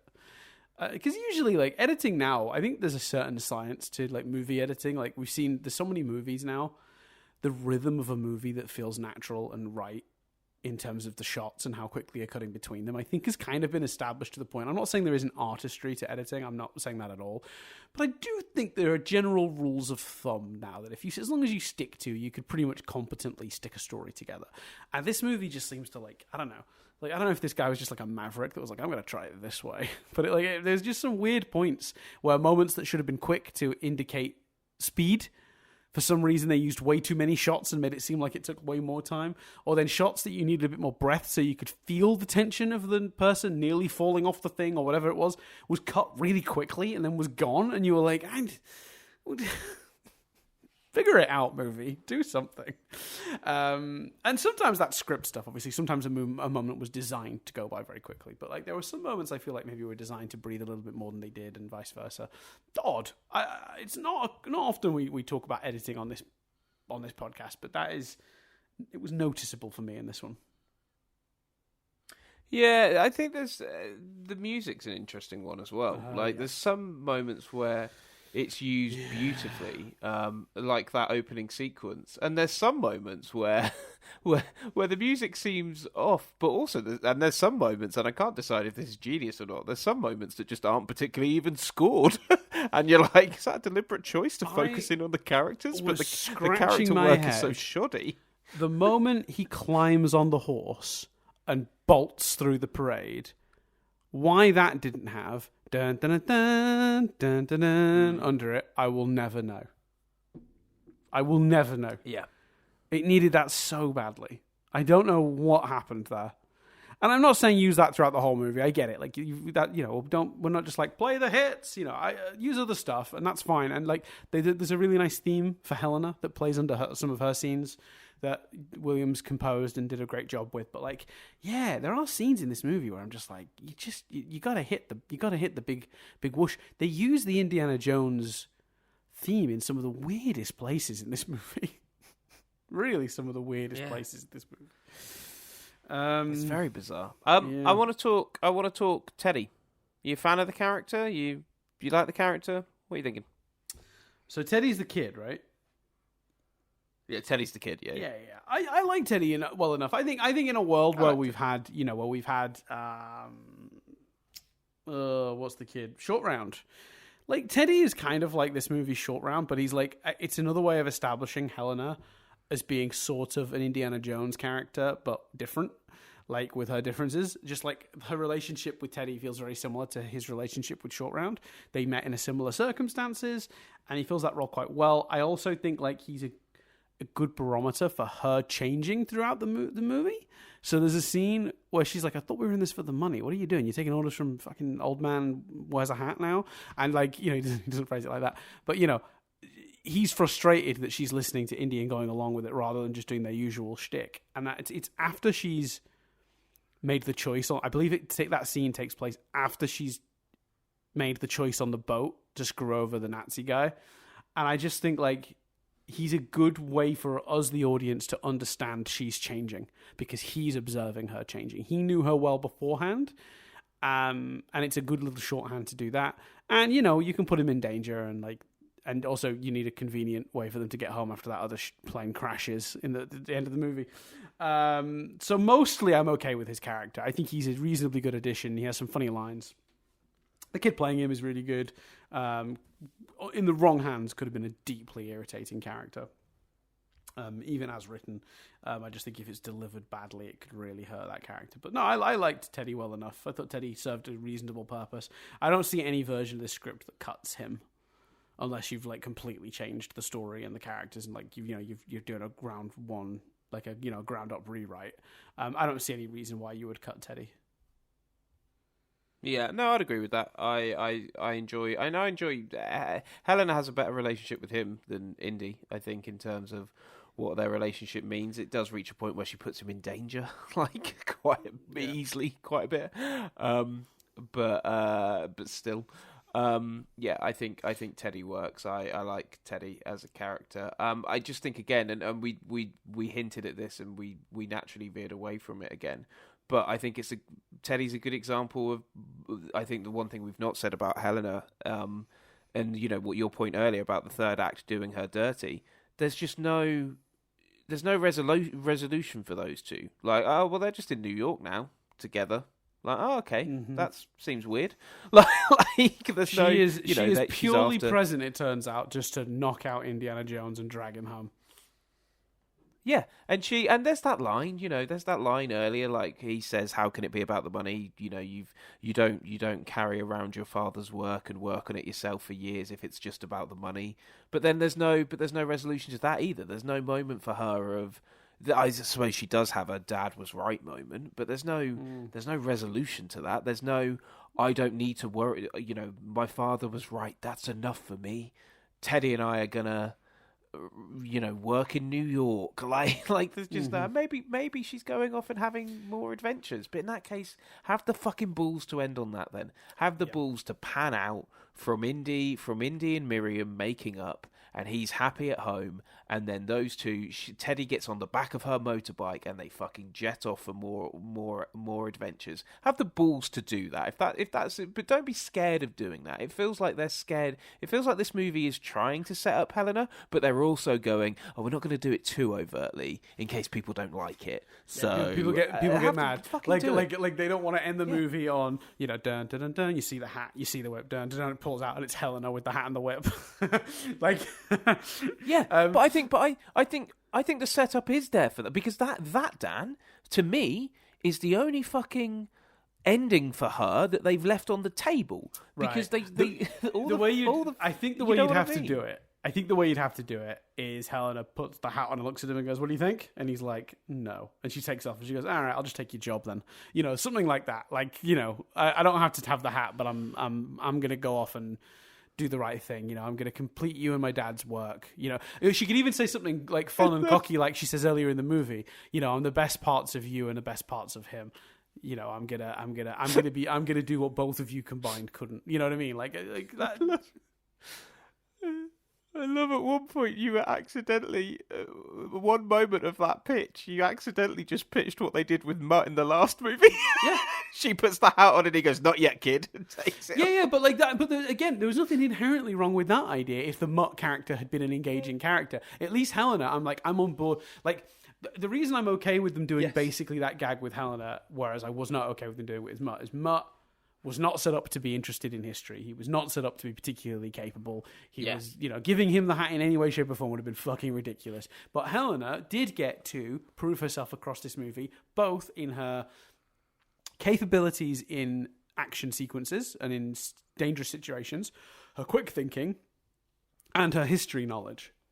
You know, they set her up that if they wanted to do another Indiana Jones movie where Helena was the lead, they could easily do that, and I don't think I'd be against that. Unless, in the world where this is the movie we got, you're right, they never had the balls to quite pull the trigger on that. But if they had, I'd been on board with it. I think that's a good idea. But again, her character gets literally no conclusion, and that is baffling. Like it's so strange when she's been such a key part of the movie just ends. Like they just flash cut. They're in the present, Mariam's back, and they're all going out for ice cream. Like, what? Really? Okay. Strange, the suddenness of this end. And we can do it now, I guess. Do you want to talk about the theories on the ending? So, John Williams, at one point in an interview, mentioned having to re-record some music for scenes that had changed in the third act. And it led to this whole conspiracy theory. And it's a ridiculous conspiracy theory. And I don't believe the major part of it, which is that apparently, so goes the conspiracy theory, the movie originally ended with Helena going back in time through the other Indiana Jones movies, like Marty in Back to the Future. And being present for some of the big moments. As sort of a weird send-off thing. And the word was that didn't go down well in test screenings, and they completely rewrote and then reshot the ending, which is why John Williams had to redo the music. But, I've got the quote here from Mangold about this. And, sorry, the cat is literally meowing to come in. I'm actually going to have to let it in, or it's going to keep meowing. Sorry, cat. Come say hi. Where are you? Come on. That is super cute, but also super annoying. Mangold said, this is the ending we wrote 2 years ago. When you start writing anything, you know exactly how you're going to land it. You just keep working. And there were moments where I thought maybe we were going to end up going back to Germany and stopping Mads from doing what he's doing. But I felt like we already did that with the opening. It seemed to me it would have been a kind of suicide by time warp and kind of grim if he'd chosen to stay. Like, is he really going to be happy? Even Phoebe says with the leeches and blah, blah, blah, watching people haul dung around in carts and slaves. No, the whole thing seems more like the impulse of a guy who doesn't know what he will be going home for. So he's basically saying this is the ending we always wrote. It's the ending for this story, for this character, for this movie. And I think I believe that. I do think they might have done some reshoots, though, based on how quick and sudden this ending feels. So I wanted to get your thoughts on that, because the third act does feel like it's the third act of a different movie. So do you think there were reshoots here with specifically the ending, and do you have any thoughts on what it might have been if you think there were? Well, I can't get out of my head what you said earlier. The notion that maybe there was a version of this ending where it was his choice and how much better that would be. Yeah. So part of me thinks that inherently feels logical for that reason. You kind of go, maybe there's no smoke without fire, and maybe they were going through the old movies, and that was a way for him to see what he would have lost or something. But equally, I don't know how. It seems very embedded in this notion that he invented that. He invented the dial to bring them to that point. So the notion of being even able to use it as sort of a relatively generic time travel device feels a bit questionable. But I also equally completely agree with you that it feels like the third act of a completely different movie. So I think, which unfortunately lends credence to the theory, to the rumor, but I just don't think it confirms it. And I am tempted to feel like, because the beginning of the movie really does, not well, but it does set up the arc that it concludes here with him choosing to stay. It just doesn't do it particularly thoroughly. Thin, as we discussed. It doesn't do anything thoroughly, because here's the other thing that we've talked a lot about, him being happy and the Miriam of it all. The other thing, and I think this was one of the, and this is disappointing about the film. I think Mangold did Old Man Fed Up so well in Logan that actually, the scenes in the trailer of Indy sat next to the kid who's wearing the spacesuit, and the notion that this is the day that they land on the moon, and him rallying against that because it's science and it's this is the day that the day they came back, that they went on the parade. The day they came back from the moon. Yeah. Well, probably not the day they came back. This is like the parade to celebrate the return, because he goes past the astronauts, doesn't he? He's on the horse, and the three astronauts are at the front of the parade in the car, and they all look around as he goes by. Yes, yeah, that's it. And his students no longer fancying him. Old Man Indy, and you look at the trailer and you go, oh man, Mangold's going to do Old Man Indy. Not really. It's that basically. It's the opening scenes and he makes references to his back hurting later on. Like, even that arc is not embedded fully and could have been relevant to the ending, but is then sort of dropped at the ending. I just think to answer your question, because I know you're about to answer that thought. So to quickly answer your question before we move on in that direction, I just think I think it was probably always this, but it's just badly executed, and that's why it feels like a different movie. Yeah, I agree. I think that's the conclusion I've come to as well. And maybe there was like pacing changes, so Williams had to rescore parts of it. That's possibly what's happened there. But yeah, I mean, I don't buy this weird rumor that was like massive reshoots, movie failing, because it all just leans too heavily into that fucking insane right-wing grifter. Like, the movie was too woke and it had a horrible test screening because there was a girl Indiana Jones and no one liked that. It just feels too convenient for that crowd for that to be true. Does that make sense? Like, they decided this movie was woke before it started because they cast Phoebe Waller-Bridge in it. So yeah. On the point of like the Old Man Indy stuff, I will say, just as a general thought, I really love the spacemen moon landing thing. Is an idea. The idea that people are more interested in looking to the future and feeling hopeful about the future than the past in that moment in human history when we achieved this very futuristic thing of landing people on the moon as a species. We achieved that. It makes so much sense that History Man would be sat there going, "Goddamn spaceman!" Like, do you know what I mean? Like, that's such a good idea, right? But they just don't do it. Like, I think I might have explained it better there and phrased it more clearly there than the movie explains why he's grumpy at that. You know what I mean? Yeah. Yeah, for sure. Absolutely. It's baffling. Like, the choices are so strange. And then, like, you've got him, like, banging on a door because they're playing the Beatles too loud, and, like, that's fine, I guess. Because here's the thing, right? I actually think, right, as much as it's a joke, they killed Mutt, the choice, even in a world where the Mutt character was played by a not problematic actor and was a liked character, right, I still support the choice to have Mutt die. Because with a movie like this, when the last movie kind of fucked you over by making him like have his happy ending, right? You've got to do some undoing of that. You can't do zero undoing of that. You can't have a movie where he's just like, I'm well adjusted and happy. Cool. Like, there's no character arc. There's nothing to explore. You have to create a new problem no matter what happens, right? Just the way it's going to be. And I genuinely think, what's the only thing that I would actually believe could tear up that relationship that I was so invested in for 4 previous movies? And it's their fucking child dying in war. Like, what would make him revert to being this cynical, this grumpy, this frustrated with the world? It's that. That's basically it. It's a list of so few things. So hitting on that idea, even in a world where that character didn't need to be shuffled out of the way for other reasons, that's a good choice. Like, that's a really good way to do it. But then again, thin, not explored enough, so they don't even take advantage of that as much as they could have.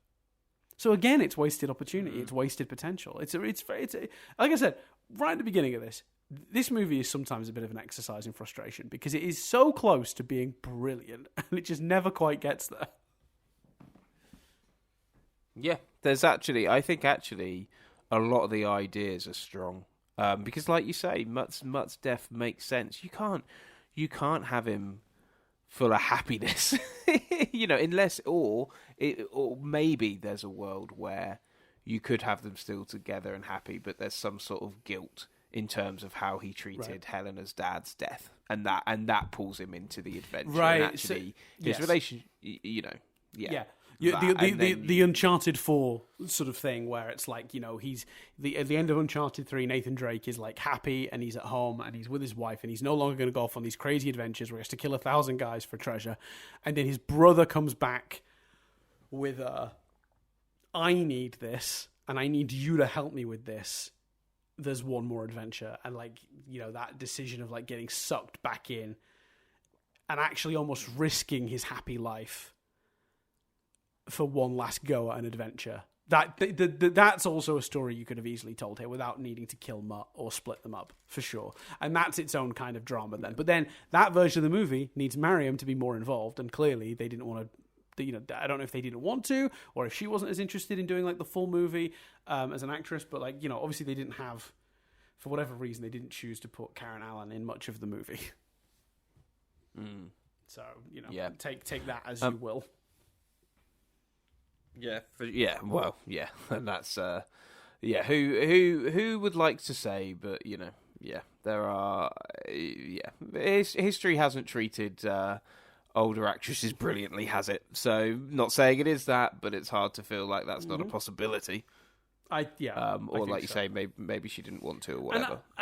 We don't. The reality is we don't know. There's no point speculating. No. Maybe they asked her and she was like, "Nah, I'll come back for a scene or two, but I don't want to do the whole film." Maybe that was absolutely her choice. I wouldn't want to take her agency away if that was what happened. But yeah, in that case, if you were doing the Uncharted 4 version of this story, it's Helena coming in is the same as Drake's brother in Uncharted 4. I think that's she would be the one coming in, do you remember that thing you and my dad did? Tempting him back to the life, so to speak. Even though he's far too old and, Mariam, thinks maybe he should be playing it safer, which is a reasonable thing. Although you've always run the risk with that plot of making Mariam seem like, he wants to go off and have fun and she's in the corner of the wife, don't do that. You don't want that either, so that's a tricky one. But, you are right. There are versions of this story that could have worked without undoing the marriage. But I do think if you're going to choose to undo the marriage, the Mutt death is the absolute most logical, sensible, viable, I believe it, explanation of that. I wanted to ask you, Chris, most important, you were excited about this. He didn't return in Kingdom of the Crystal Skull, and we were sad about this. But our boy's back. It's Salah time, baby. John Rhys-Davies is back in his iconic role of Salah for 2 scenes. I like that he didn't come back for Kingdom of the Crystal Skull because he was like, I think my character deserves better than just showing up at the wedding. And now he's come back for what? Getting ice cream. It's so weird. Because also, it has a scene where he says to Indy, "Here's your passport and stuff. I also brought my passport." And he's like, "Haha, yeah, good one." And then just gets on the plane without him. It's so brutal. Anyway, yeah. Go on, how did you feel about it? Because you were more excited about Salah being back than I was. So how was that for you? Did it work? Well, here's the thing, Dan. Look, I know. On a lot of these podcasts, we go. It reminded me of, and there's the tentpoles, isn't there? You know, there's your Harry Potter's, there's the Doctor Who's, there's the examples we always bring up, and it's like fucking hell, he's comparing or using that show as a reference point again, and I know, and I'm so sorry to kind of do it again. It's always the shit you grew up with. Always. It's the same for everyone. Yeah, exactly. Those cultural touchstones you grew up with will always be your reference point for these things. Yeah. Look, and I know I'm saying what we're all thinking, and I'm saying something obvious. I know that I'm being too obvious with my comparison here. But it reminded me a lot of Prison Break Series 5. And specifically, the Fucking hell. you know the scene at the airport with the brother Michael and Link with Link and the actor who plays the cellmate, whose name was, is it what's his name? Hold on. Teabag. Prison. Teabag played by Robert Canepa. Fernando Sucre. And Sucre, yeah. So Link is at the airport, and Sucre appears with his bag, and I think he's at the airport. And Sucre's like, "I'm coming," and Link is like, "No, you shouldn't come. You need to not come." And he's like, "But I want to come," and he's like, "Doesn't matter. You're not coming." And then he doesn't go, and you sort of spend the next few episodes going, "But I like Sucre." I'd be alright with Sucre coming. Like, that's fine, isn't it? And you sort of think, but Sucre died on the way back to his home planet. I'm really sorry. Huh? What's that a reference to? The Simpsons, when Poochie died, but on the way back to his home planet. Look, Chris, the Simpsons heads that listen, they're loving it right now. They're having a great time. I referenced a 1,000-year-old Simpsons episode. So they add a character to Itchy and Scratchy and Poochie, and then they decide to kill off the character, and they just do it with a card that very quickly says Poochie died on the way back to his home planet. It's a great. I think that would have made. I think when we discussed Mutt would have been your that gag. You're right. Mutt died on the back to his home planet. You're right. That's way better. But you know what I mean? And you just go, well, don't have the Sucre scene there. And I feel that way. I feel that way here. And part of you goes, oh, it would have been quite fun if he'd have let him go. Like, why? Why not? Fuck it. And so don't have that scene where he doesn't get to go. Like, do you know what I mean? If you have the scene, or you could even just reverse it and it wouldn't feel anywhere near as painful, because then it would feel like a win for that character. Indy's like, did you bring your passport? You know, come on, old time's sake. And he's like, look, I'm happy. I don't need this anymore. And then you at least get to walk away with the satisfaction going, well, at least the character is in a good place. But this thing where he's like, can I come? And he's like, oh, I've got to get my flight. Sorry, see you later. And then you could have done, oh God, what's so nice about that is you could have made the ending 1,000 times better. Mm-hmm. Imagine that moment, right? And when he's at his house and he looks over and there's a gag, right? And he's wearing slippers. And he's like, oh, it's not the adventure boots you used to walk around in. Something better than that, right? And I'm just making this up on the spot. But like, there's slippers, right? Let's say. And then at the airport, he goes, did you bring your passport? And he goes, no, I'm at home, man. I'm at home. Slippers is me. And I love my life and I enjoy that. You do what you need to do.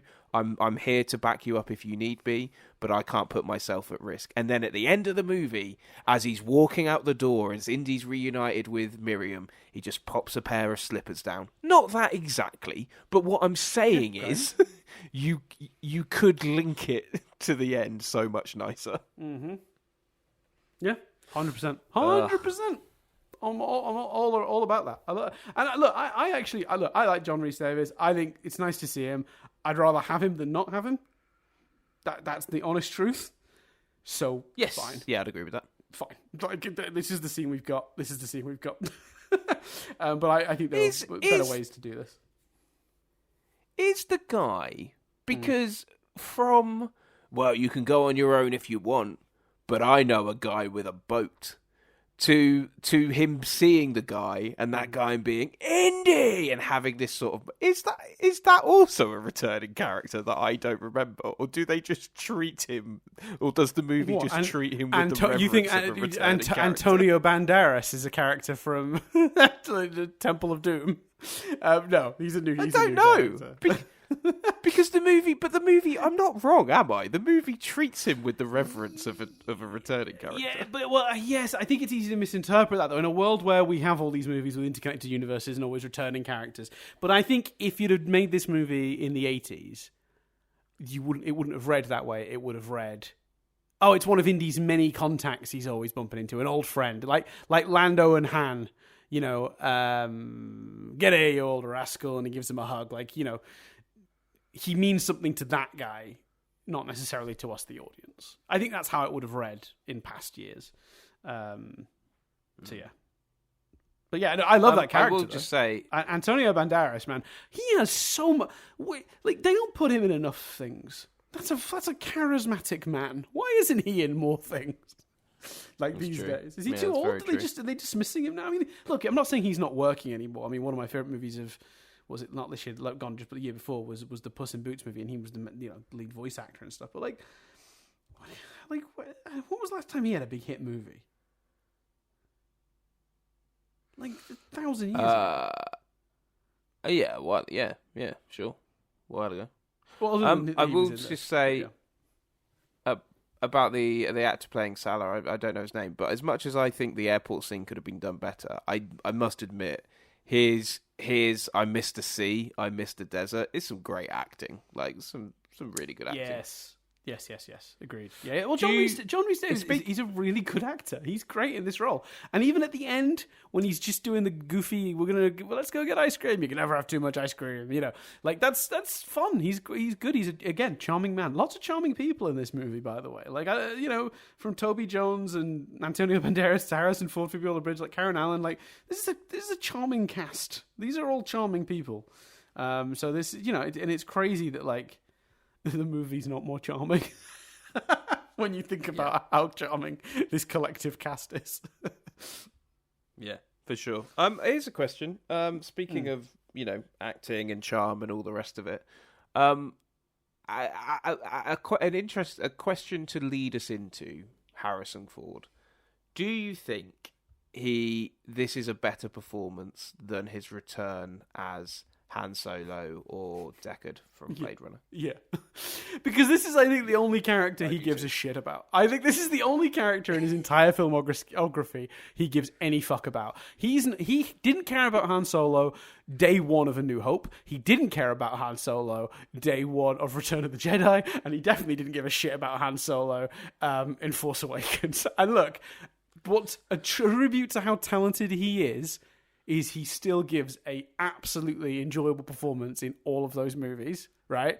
But he's dead in the eyes. He doesn't give a shit. You could just absolutely tell Indiana Jones is his baby in a way that nothing else is. And he is so protective of it, and he wants to do it so right, and he's putting in so much effort. And let me tell you, right, what an absolute specimen. What shape is he in at the start of this movie when you see him with his shirt off? 80 years old, and he looks about 1,000 times better than I do with his shirt off. That's a very good point. That is an absolute machine of a man.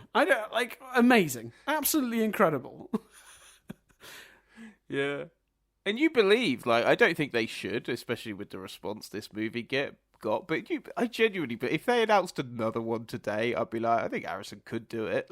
Yeah, they'd have to announce it today though, because there was 15 years between this and the one before it. So I think if you waited another 10, 15 years, you would be in trouble. He's 80 now. I don't think he's going to be able to do it at 95. And don't get me wrong, he'll be alive at 95. I think he's going to live to about 160, the rate he's going. But you know what I mean? Like the older he gets, the less convincing him being action man is. And I think they did a good job of referencing his age in this movie without making it too much of a problem. There's a piece of trivia, I'll kind of cover it now. The original version of this script had a lot more older jokes that were cut at Ford's request. because he just thought it was distracting. Because like you can go too far, I think, where you can make the audience go, yeah, it is unrealistic that he's doing all of this. Like you could actually convince your audience of the thing you don't want them to think, which is that he's not capable. So you've got to be careful. So there's a few, because they're scattered in, but they're not like as prevalent.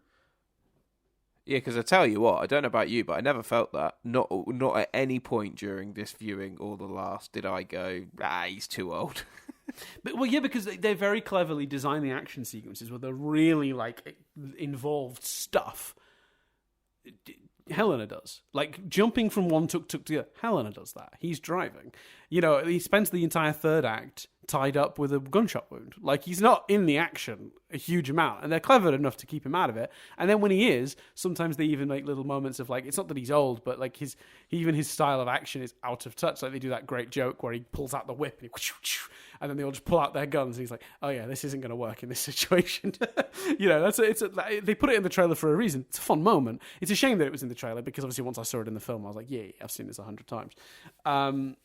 Because the trailer played in front of every movie for like a year before it came out, and it was in every version of the trailer. But like they were very clever to write the movie in the action sequence. It's not just about. It's a little bit about the fact he's still ripped as hell and in really good shape and very convincingly moves.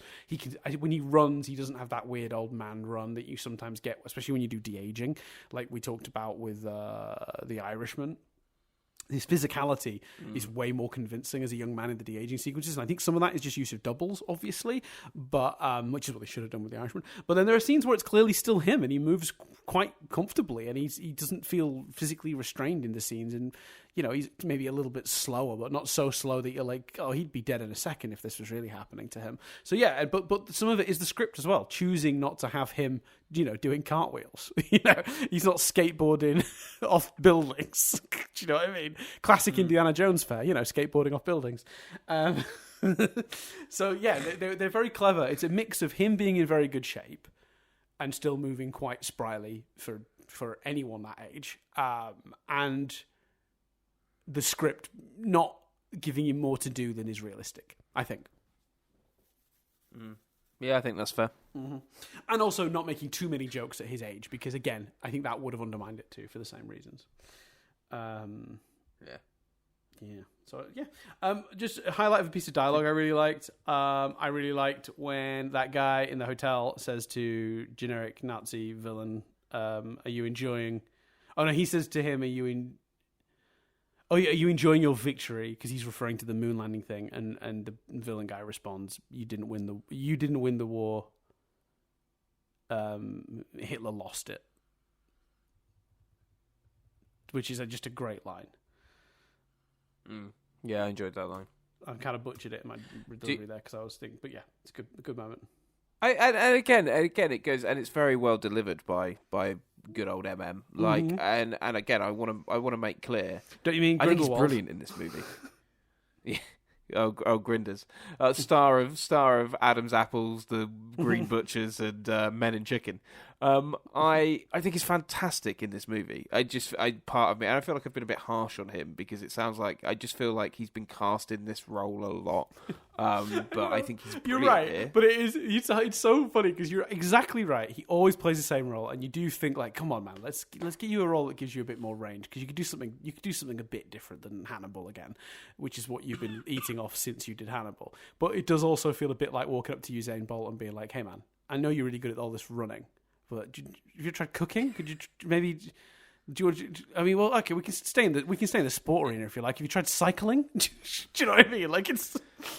You say that, Dan. You say that, Dan. Right? You say that, but we're at a point recording this for anyone listening in the future where Hamilton has announced his move to Ferrari, but we don't yet know who's taking the Mercedes seat, right? And are you telling me that if Toto Wolff didn't do a press conference and go, right, okay, Usain Bolt will be taking the second seat, you wouldn't be like, fucking, I'm watching that. Like, I was already in. I'd be watching now, it, but I'd be expecting a car crash, not a race. It would not be reasonable to say, that Usain Bolt fast on his feet. Maybe see if he's fast in a car.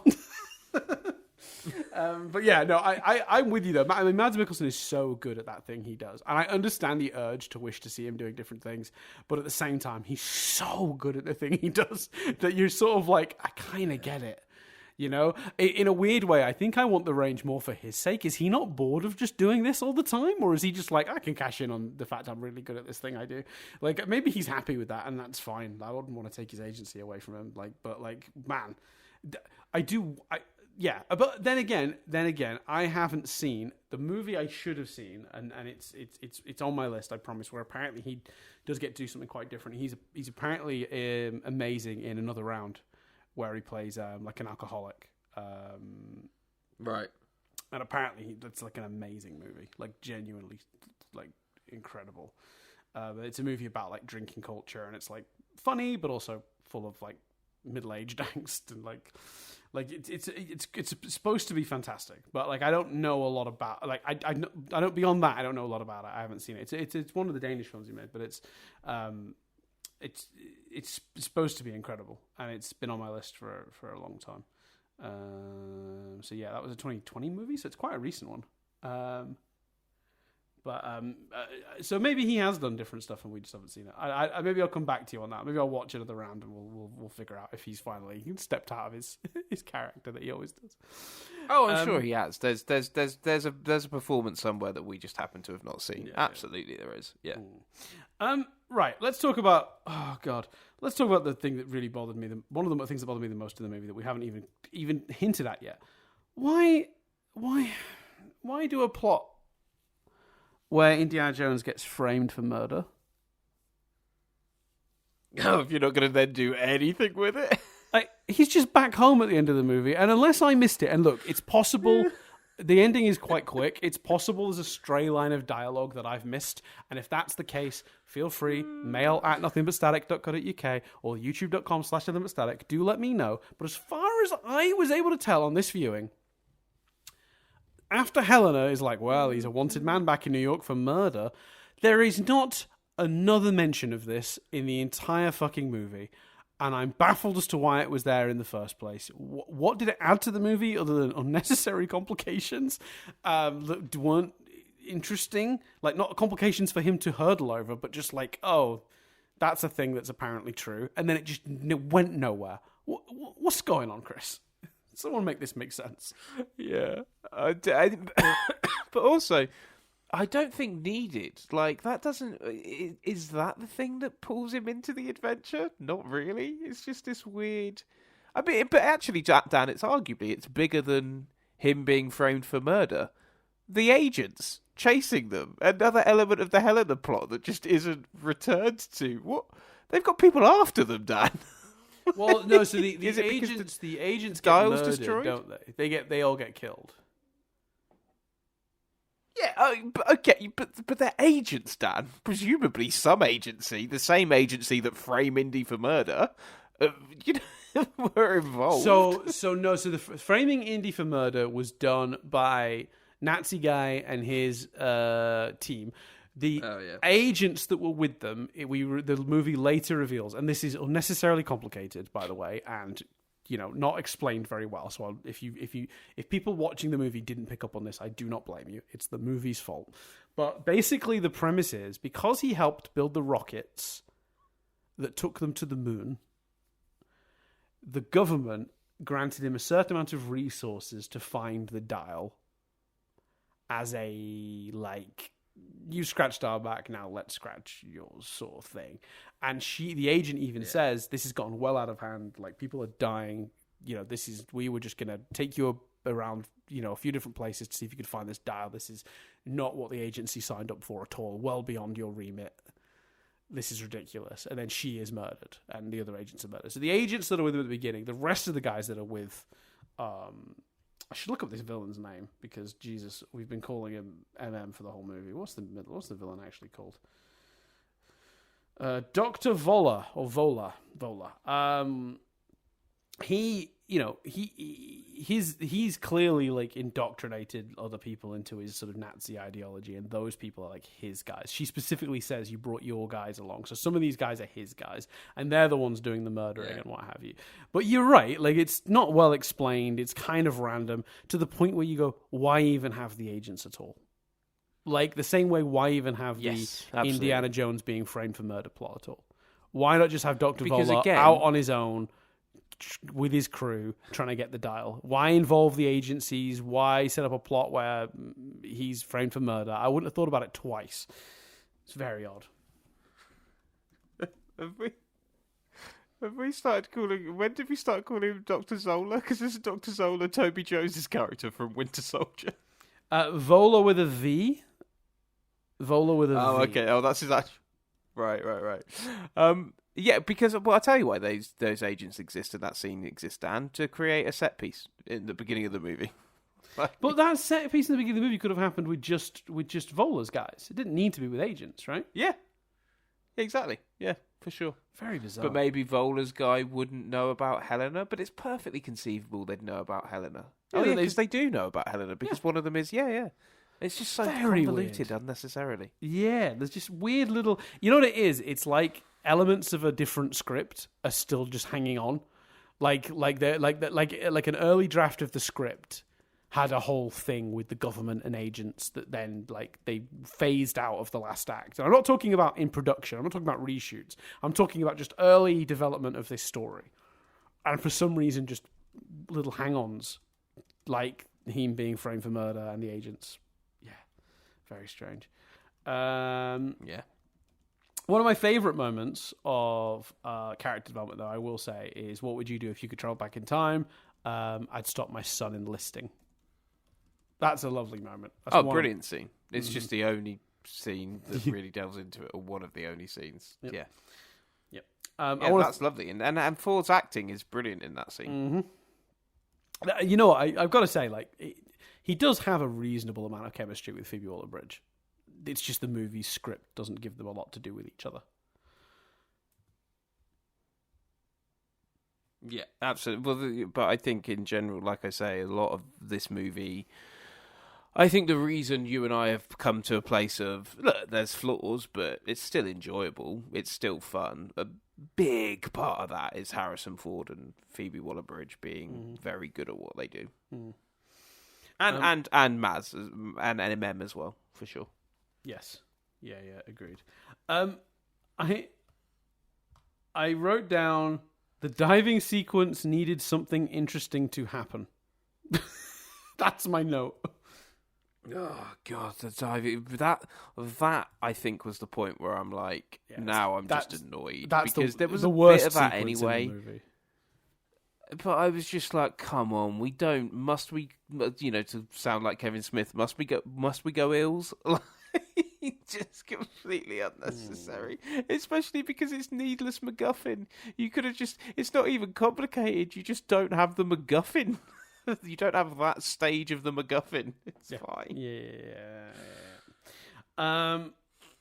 So I've got a couple of random other moments that I liked. I like when the guy accidentally tears Helena's shirt. She gets really aggressive and elbows him in the face. I think that says a lot about her character. I enjoyed that. In fact, the whole auction house scene is fairly fun. Like the whole scuffle for the dial in the auction house. That's pretty good. I like that sequence. Yeah, that was fine. I like the hint in that scene. I made a note about that when he says "see you in the past" to hint what his plan is to Indy. I like that a lot as well. That's good. Character development for Helena. I've written two things that I liked from the tuk-tuk chase. One is you're just trying to pay off your debts, your bail money, and then the kid adds, "It's not all bail money. Some of it's gambling debts." Thought that was very funny. I think that's the biggest laugh I had in the whole movie. Yeah, I like that one. I also really like how did you end up like this? And she's like, what? Beautiful, self-sufficient, and she's like a really confident response. Also very good. On board with that.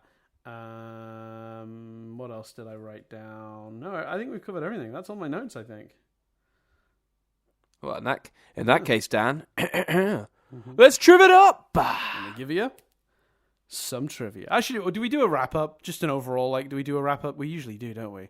Just it's enjoyable, but it's imperfect in a lot of ways. We focused a lot on the negatives. We talked about this before because that's the tempting thing to do when you're reviewing something, because they're always more interesting to talk about things that got wrong than the things that got right.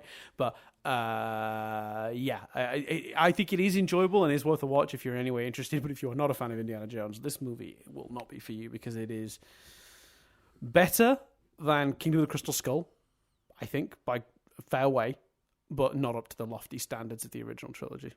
Is that where you landed? Yeah. I think the originals are an authentic Italian restaurant pizza. Crystal Skull is a frozen budget supermarket pizza, and this is Pizza Hut. Yeah, That's which is like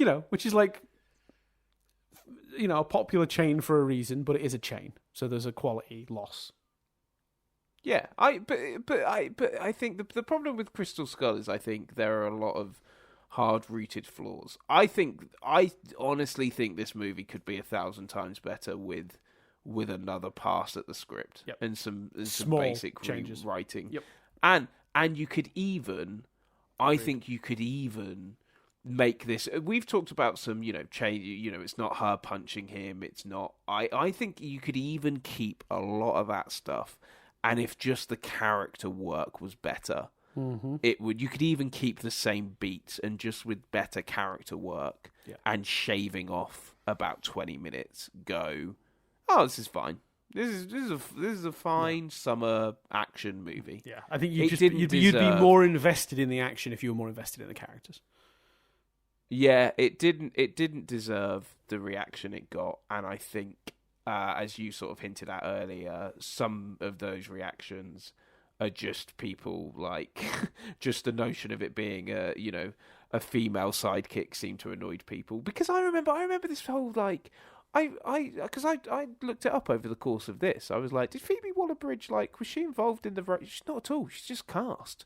But I remember like people accusing her of rewriting it. And all that sort of stuff. I think like, there was a story that she did a dialogue pass. Right, but she's not credited for that. At least on Wikipedia, she's not credited for that anyway. Let me look at that. At least not in the sort of notes bit of her filmography. Yeah, because I think to get a credit, you need to have done a lot. Like, you need to do a certain percentage. But maybe she didn't. I remember reading Harrison Ford play for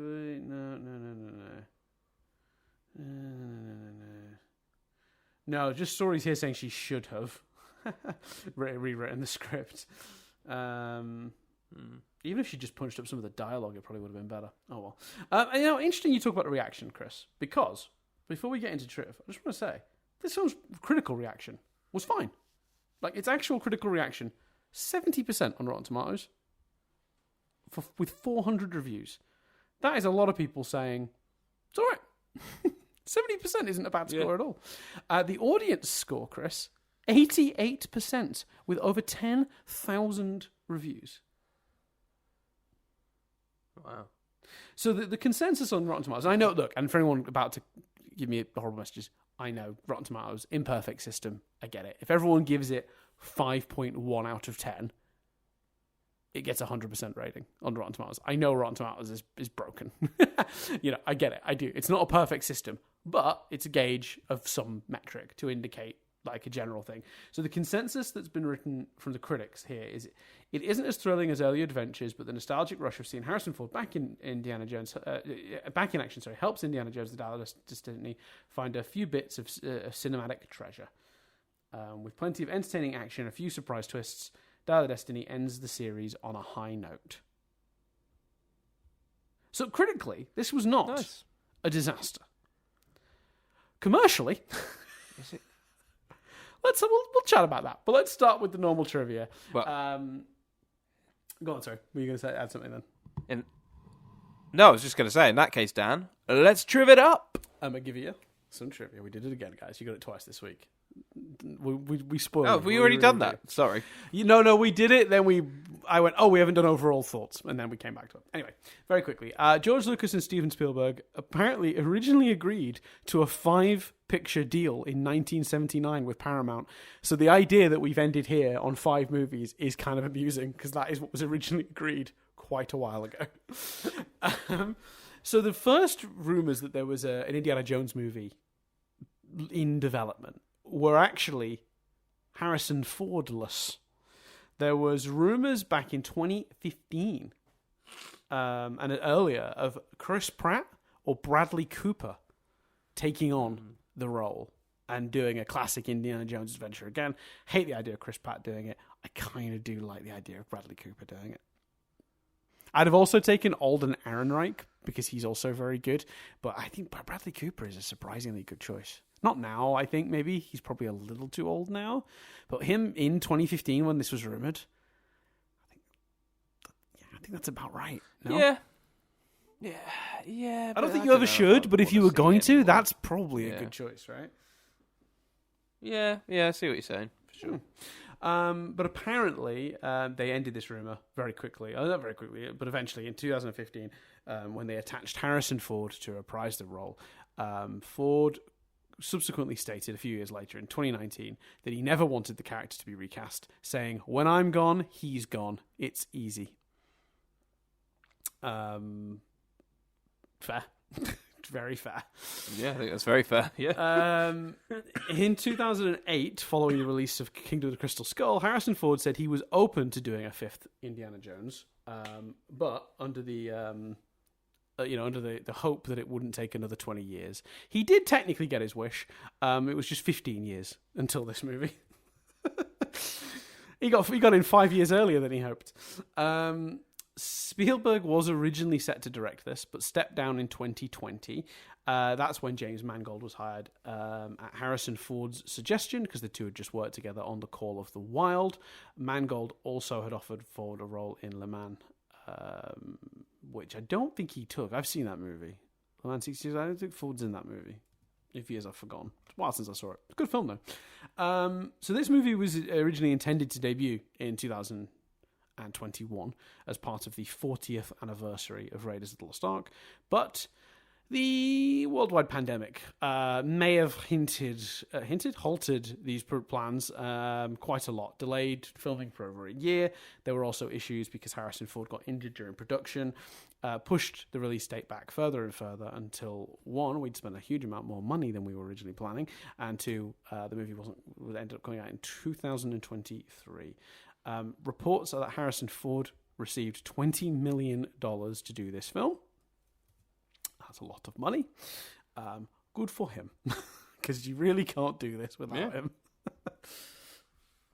Yeah, fair play. Yeah, I never, I get we talked about this in different contexts. I think, obviously that's an insane amount of money for him to be paid, but the money is in that industry, and someone's making that money. So have it be him. Fine. Yeah, agreed.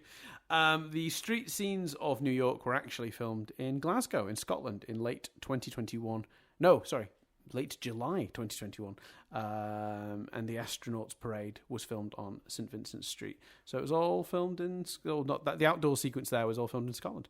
In this film, Harrison Ford is 20 years older than Sean Connery was when he portrayed Indy's father in Last Crusade. I just thought that was interesting because in that movie he made a lot of jokes about the old man being on the adventure, and he's 20 years older than him here on the adventure. So now... And can we just take a moment on that? I know we've mentioned it. So he's 80 years old, yeah? Yeah. In this film. Yeah. It's fucking insane. Well, I mean, I've got to be fair, he may have been 79 when he filmed it. But yeah, 79, 80, basically, yeah. I think he was about to turn 81 when it finally came out. So I think crossed over 79, 80, somewhere in there. But yeah, it's mad, right? But on that topic, actually, that's mad. Apparently to get into shape for the movie, he was doing 40-mile bike rides daily to get in shape. Jesus.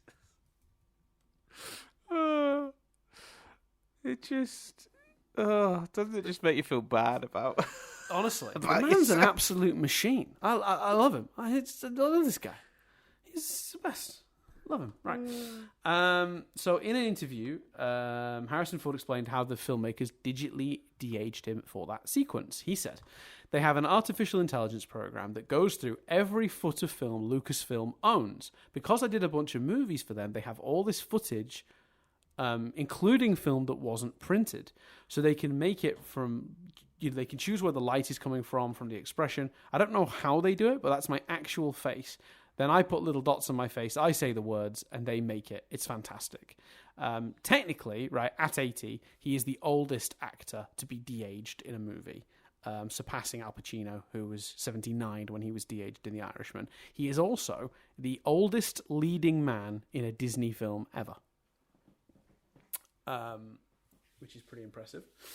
On the de-aging... It is, and it also says... It also says a lot again about sort of the disparities in Hollywood. Can you imagine a Disney movie being led by an 80-year-old woman? It's just... Yeah, it wouldn't happen. It's horrific that's the case and annoying. Agreed. So with the de-aging, I will say, I think that's really interesting that they didn't just pull from the footage of him from released movies. They went back through the Lucasfilm's entire archive of footage of him, every take he ever did, to make the algorithm even more accurate. Great, brilliant. Yeah, that's crazy. Very cool. To train the AI on all that footage means it's more accurate. So earlier, we talked about that. I can skip that one. In a 2023 interview with James Mangold, he spoke about working with John Williams. It was so important to me that John score this film because I think he's the voice of these films. When we talk about the Golden Age, we talk about Golden Age cinema, and these movies are kind of a love letter to classic movies. John represents, in our modern world of synthesized scores and pulsing scores, a kind of melodic, full-blown, orchestral, old-school scoring style that is rapidly fading. And to me, the idea that I got to collaborate with this maestro at 90 years of age, writing well over 2 hours of music in pencil to cut frame for frame with this movie is one of the most moving and inspiring collaborations I've had in my life. Yeah, pretty good. I don't think he's wrong. Yeah. No, I mean, John Williams is the man. I don't necessarily think this movie is his best work, but that's okay. I think he can very much rest on his rather impressive laurels. But also, I think that's also the editing. I don't think that is necessarily him. Sure. Yes. Also very, very true. So not apparently, this is the longest Indiana Jones film at 2 hours and 35 minutes. The previous longest of these was Last Crusade at 2 hours and 6 minutes. So this movie is 30 minutes longer than the previous longest ever Indiana Jones movie. And I would say this movie is roughly 30 minutes too long. So I think that works out. Yeah. I was going to say, whichever way you want to cut it, it's too long. Mm-hmm. So I mentioned this earlier, but Harrison Ford was 80 at the time the film was released, making him the oldest person to lead a Disney film. The previous record holder was Richard Farnsworth, who was 79 years old when The Straight Story released in 1999. I have no idea what that is. I'm quickly looking it up. I don't know what this is, even now. Oh, it's a David Lynch movie. An old man makes a long journey by lawnmower to mend his relationship with his little brother. Okay. I'm just pleased it's not based on a religious text and we go down a weird wormhole of trying to work out and trying to avoid offending anyone just because we don't know what religious text is what. Apologies. Yeah. You couldn't see how strongly I nodded my head when you said that, but yes, I'm glad it's not that. We'll never mention a movie we don't know again, just for the risk of the tangent that may follow. Spielberg apparently saw and gave this movie his blessing at CinemaCon by saying, "I just had that experience 2 nights ago." So he was saying this to someone else. Bob Iger had a screening for a lot of the Disney executives, and I came to the screening along with the director. Everybody loved the movie. It's a really, really good Indiana Jones film. I'm really proud of what Jim has done with it. He added, "When the lights came up, I just turned to the group and said, 'Damn, I thought I was the only one who knew how to make one of these.'" So obviously this is the first time Spielberg hasn't worked on an Indiana Jones movie. He's not directed it. He's directed all the others. I'll be honest, I think Mangold, in terms of his direction, did a really great job here. I think this is as close as you're going to get to those visuals. Is it where are its issues? Are they in the script or the filmmaking? I think they're in the script, and I don't know how much of that is his control. Yes. Yeah, agreed. I think, yes, he can make one of these movies.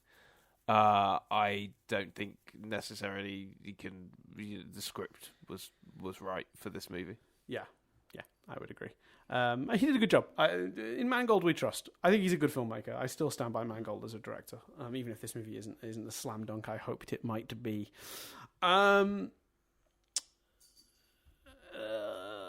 Oh yeah, this is a good one. As the Nazi plane is being sucked through the fissure, you can hear the sound of a 1928 biplane, the inertia starter, and that sound, that wow wow wow, the sound of the engine dying, is actually the sound they used in the Millennium Falcon hyperdrive malfunctioning in Empire Strikes Back. It's a noise that is very ingrained in my brain, and when I heard it, I went, I know that noise. Nice. Can I just loop back, because I do think it's worth noting, actually, and I just look this up to check. Technically, Mangold is listed, at least on Wikipedia, is listed fourth in terms of the script and the writers. So there are three other writers also. It's not all Mangold's fault in terms of the script. Right. But I mean, not every director is a writer. I found someone like Zack Snyder, who did that Dawn of the Dead remake. That's a masterpiece. Well, he didn't touch that script. I think that was actually I want to say that was a James Gunn script, but I can't remember off the top of my head. But I think it was. But it's an amazing movie. He didn't touch the script. His best movies are the ones where either the script was based on something else so heavily that it's just shot for shot, and he didn't. There wasn't. If there was a script, it was one. He wasn't really doing a lot to it. The movies he's had involvement in the script have all been a disaster, in my opinion. So it isn't unreasonable for some directors to be very good filmmakers, but not necessarily the best at sort of laying out that story on paper initially. Yeah, I just felt like we'd talked a lot about Mangold and the script and linked the two, and I just thought it should be acknowledged that there were other writers as well. It wasn't just him. Yes, absolutely, agreed. So it's time for a little jaunt into a new subsection, Chris. Forget cars exist. Forget planes and trains and all that stuff exists. We'll come back to that. Vehicles are coming, but it's time for History Corner. Would you like some history? Yeah, no, mate. That pause was me trying to think of a sound for history. Oh, the sound of pages flipping on a book. Wait.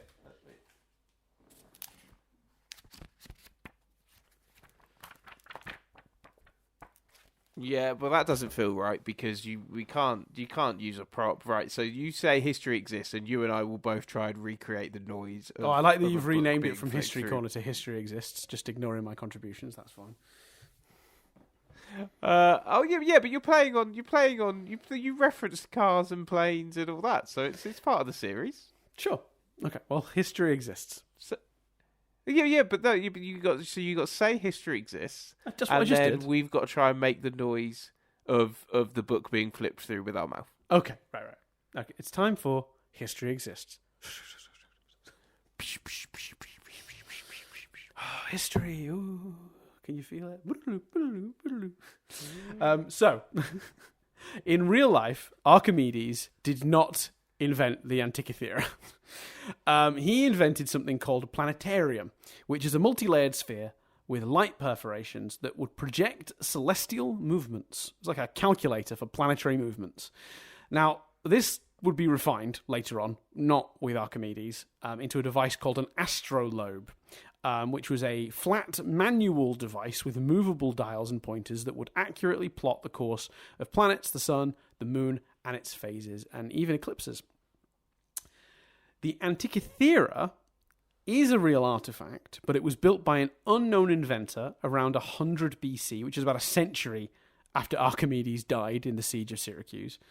The Antikythera took the idea of the astrolabe further by completely automating the process. It used gears and dials, which made it an incredibly advanced ancient relic, and is considered to be among the first analog computers ever devised. Made in, I want to repeat this, 100 BC. an incredible device. And it wasn't found until that's crazy. It wasn't discovered until 1902 on a Greek island, shockingly called Antikythera. So yeah, a completely real thing. It does not do time travel. It was not created by Archimedes, and it was not split in two to protect the world from its power. But it is a real thing, and it is a cool thing, and it is a cool bit of history. Well, God, did you have anything you wanted to add on that, or am I? No, just that's cool. No, I echo your thoughts. In real life, so again, we're in History Corner still, the Nazis were on record as being followers of mysticism and elements of the occult. It did influence many of their policies and beliefs. They had a fascination with supernatural artifacts, or at least historically, some of the more, more sort of known members of the Nazi Party were. So, for example, the Spear of Destiny, which actually sort of is referenced in this movie, that's the spear that pierced Christ's side during the crucifixion. It's sometimes known as the Spear of Longinus. It was held in Hofburg Palace in Vienna and was a source of interest for Hitler himself. He wrote of it in Mein Kampf. He had it moved to Nuremberg when Germany annexed Austria. And Heinrich Himmler sought the Holy Grail and actually recruited a medievalist called Otto Rahn to the SS to help him find it after reading the guy's book. The guy wrote a book on it, and he brought him in. The lightning bolt SS symbol is apparently inspired by the Armenian runes. Oh, no, not Armenian. Armenian runes created by occultist Gildo von List. So yeah, there's a series of on record links between the Nazi Party and sort of mysticism, occultism, or this hoarding of artifacts. So their place in this movie, and indeed the previous movies in this franchise, sort of is surprisingly rooted in history. Nice, cool, makes sense. So that is the end of History Corner. Before we get to Cars Exist, it looks like I accidentally did a copy-paste snafu and put some normal trivia at the bottom here between the two, which I shouldn't have done, but here it is. Very quickly. I feel bad because I think we need to acknowledge the elephant in the room there. I feel bad. I feel like you really wanted that to be History Corner, but because you referenced planes and cars and stuff, I made it History Exists. And I leave the choice to you, Dan. Was that History Corner or was that History Exists? I'll tell you what, I'll decide when it comes up again. Okay. Next time we do an episode where I've got to do some history, I'll figure it out, and I'll. You try to force me to pick Bill and Ted too, are you? Definitely not. No, I love Bill and Ted too. No, you can pick whatever you like. I don't care. No, I'm just saying, I've got to think on it because I like. You're right. I think your instinct was correct. In that History Exists to sort of link it to our other segment, and that's fine, and that's good. But I think I'm attached to what I initially called it, which was just History Corner. So it's the head and the heart going at each other. Yeah, of course. So I need some time to figure that out, Chris, internally. I'm buying myself time rather than choosing between my children now. Yeah, no, I appreciate. I want to wait till one of them fucks up monumentally first, does a rap at my birthday party. That's a very specific reference. I'm sorry, everyone who didn't get that. Good I have reference. no idea what you're talking about, but if you ever have a child, I'm rapping with them. It was a reference to Succession. Ah, yes. Yeah. So during the train sequence, when Indy is looking for the Lance of Longinus inside the train car of artifacts, apparently one of the objects on the shelves is the Holy Hand Grenade from Monty Python and the Holy Grail. That's just brilliant. Thank you for doing that. That's great. I didn't spot it, but I love that that's there. That is brilliant. Yeah, that's good. Disney CEO Bob Iger stated in 2016 that this film would not be the last in the series. But I think when he said that, to be fair to him, it was 2016. I don't think he could have anticipated the movie was still 7 years away. That it would take them that long to get it made. Disney obviously would confirm in April 2023 that they don't have any plans. They announced that at the same time. They announced the cancellation of a planned spin-off prequel series the previous month. So Indiana Jones just not happening right now. And let's be honest. What do you think? Do you think it ever will come back? No. Yeah, I think they're done. Well, I mean, okay, you can never say never. I don't think it's coming back within Harrison Ford's lifetime. That's what I'll say. I think Indiana Jones is in bed from a filmmaking perspective. You know, it puts to bed. You might get books or comics or whatever, but in terms of the main canon, I don't think we're getting spin-offs, TV shows, movies, anything until long after the people involved have passed, and then they'll do the inevitable reboot because that prints money. And sadly, Bradley Cooper will be too old to do it. So according, go on. What time is it? What time is it for you now in Australia? 10:00. Oh. If it's a bit earlier, someone's finishing this podcast and watching a Bradley Cooper movie because I think if we've learned anything, I'm out on the record. Bradley Cooper fan. I like Bradley Cooper. I think he's good. I think he's talented. Yeah, same. Well, just for a movie that doesn't involve Bradley Cooper, you've mentioned him a lot. That's all I'm saying. Well, I must admit, when I was reading the thing and I saw that he was an option, it surprised me. I was like, oh yeah. Yeah, no, that's fair.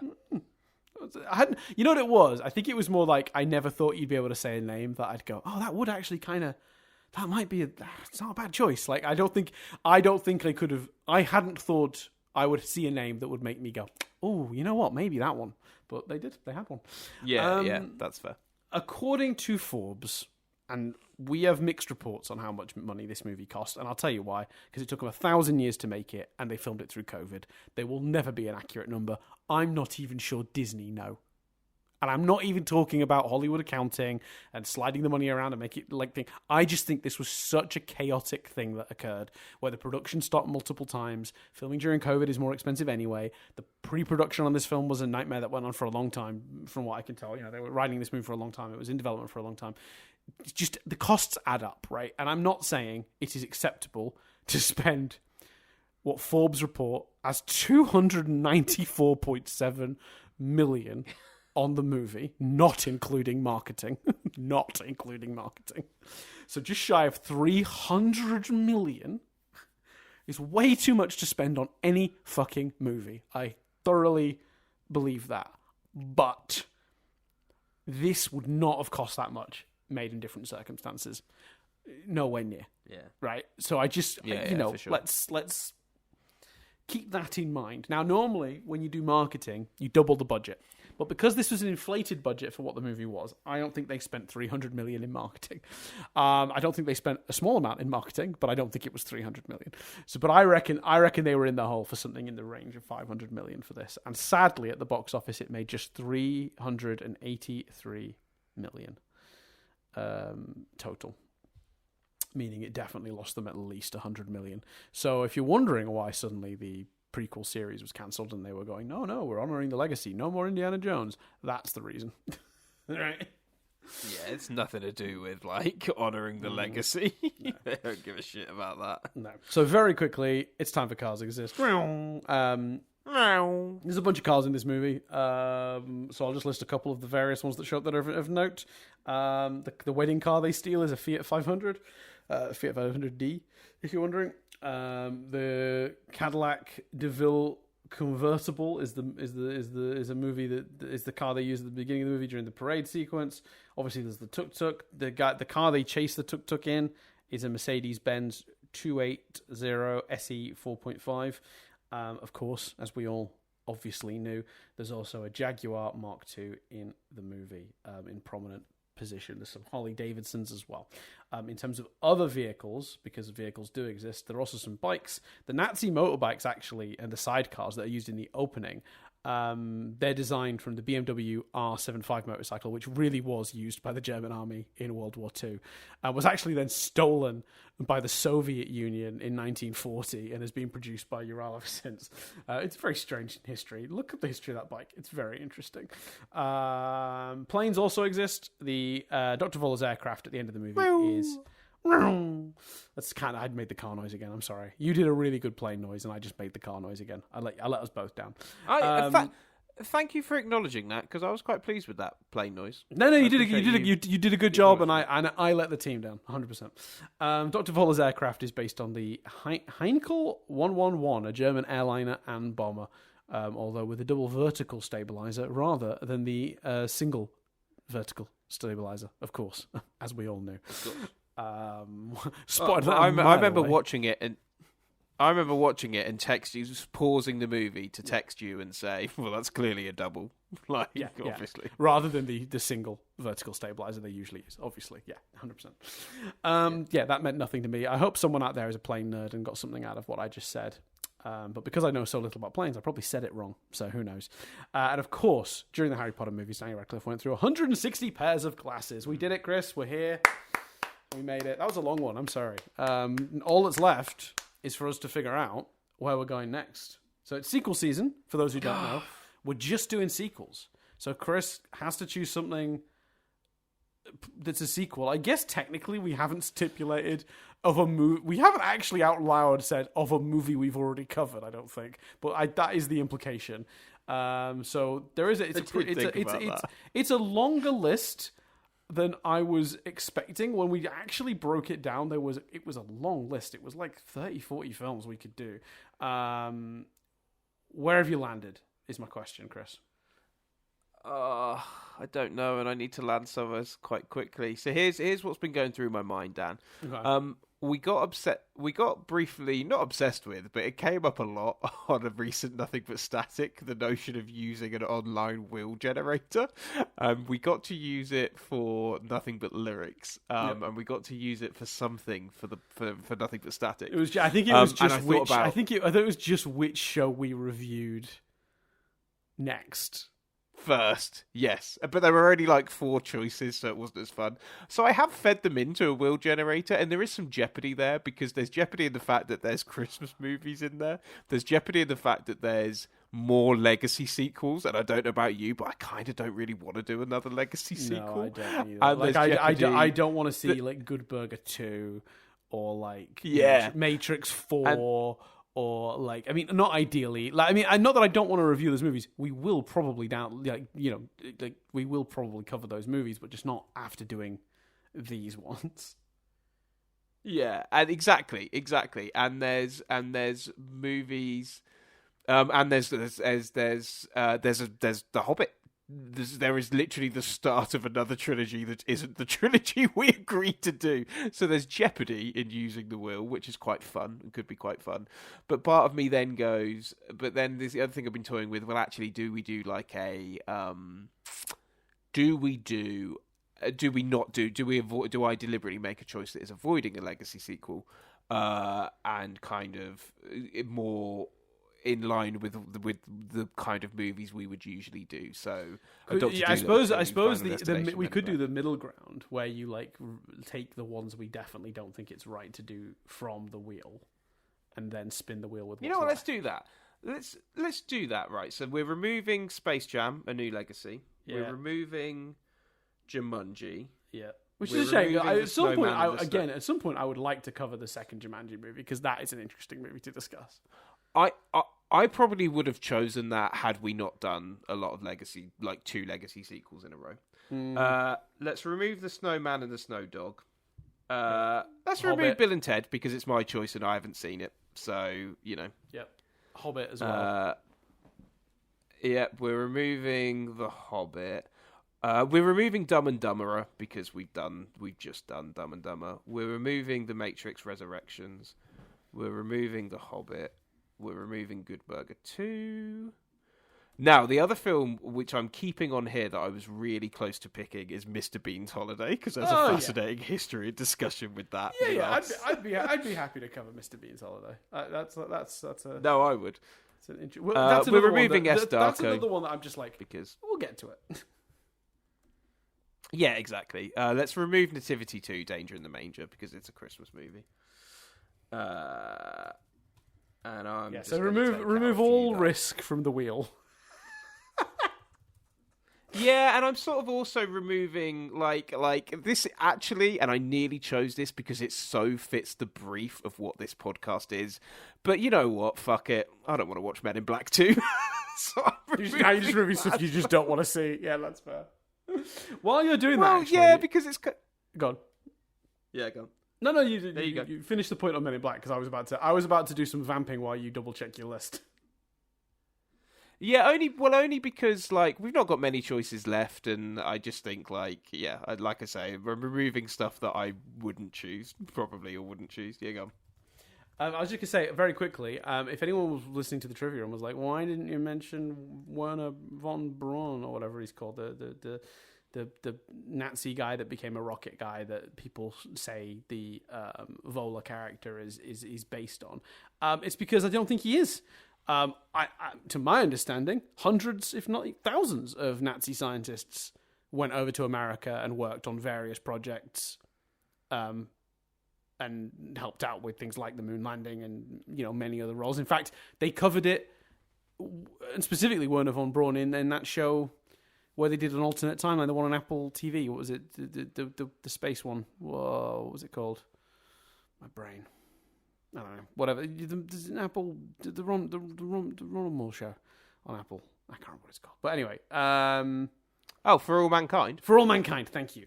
But there were dozens of scientists that was the case for, and Werner von Braun is the most famous, but he's not specifically the only one who did it.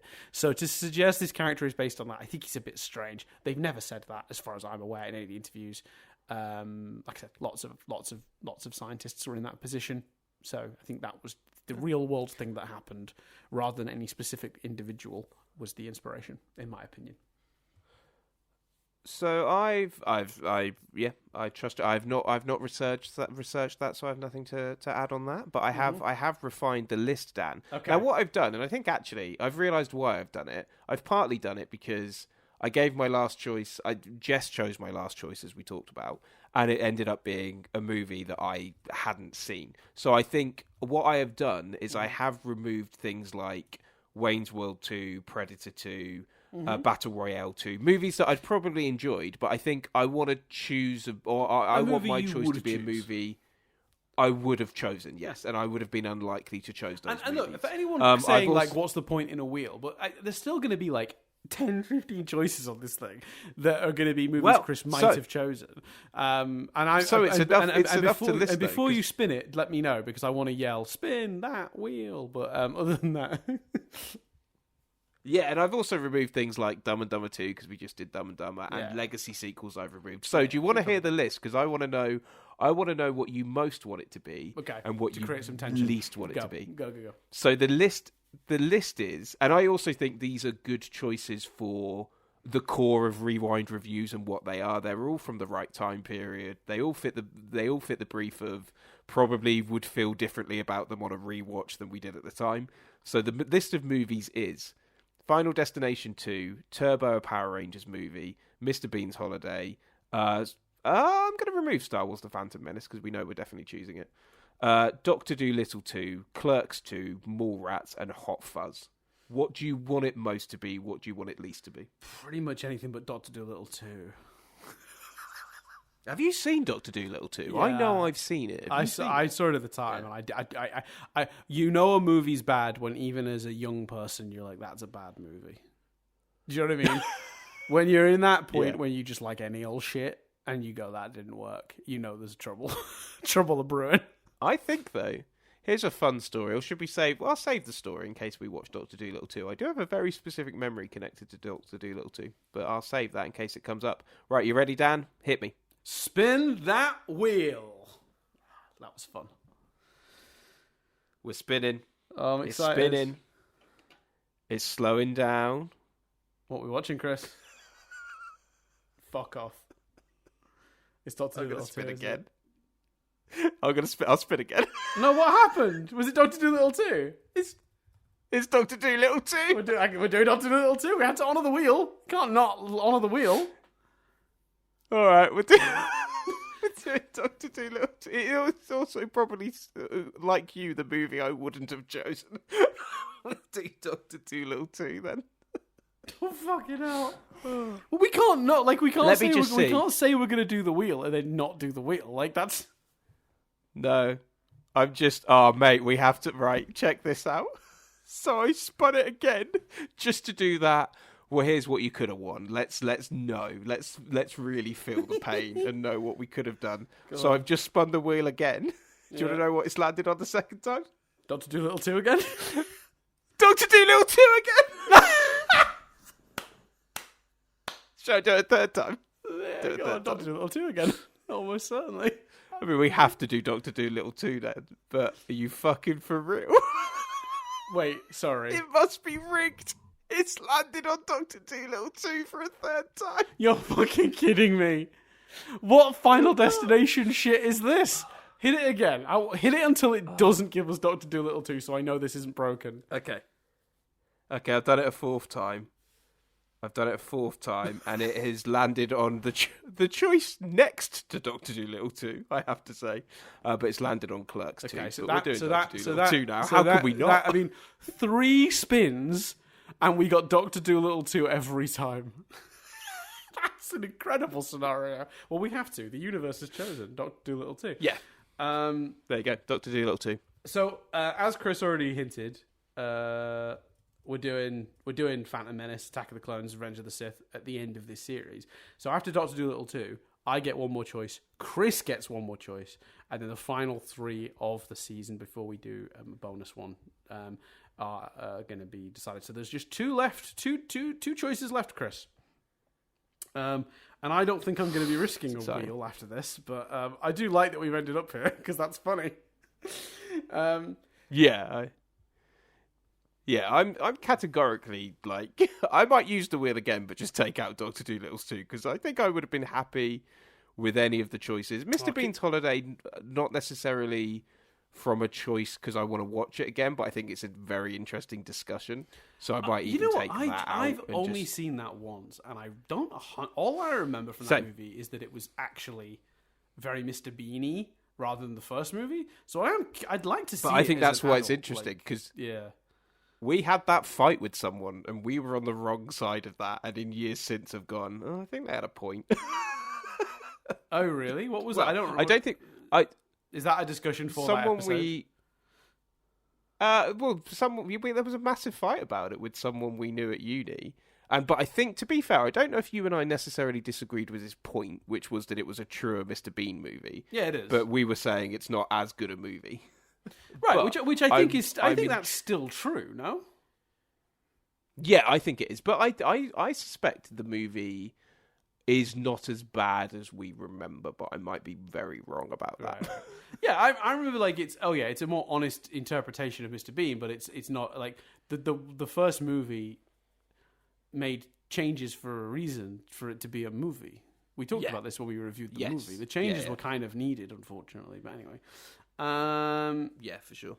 So yeah. For sure. Anyway, there we go. Love you all for listening, especially because this went on so long. But yeah, hopefully you all enjoyed us chatting about Dial of Destiny, and we'll speak to you. The usual jazz, you know where to go: Patreon, YouTube. I don't care. I'm not going to do it. This has already been too long. So thanks everyone for listening. I'm going to hand over to Chris because he ends this.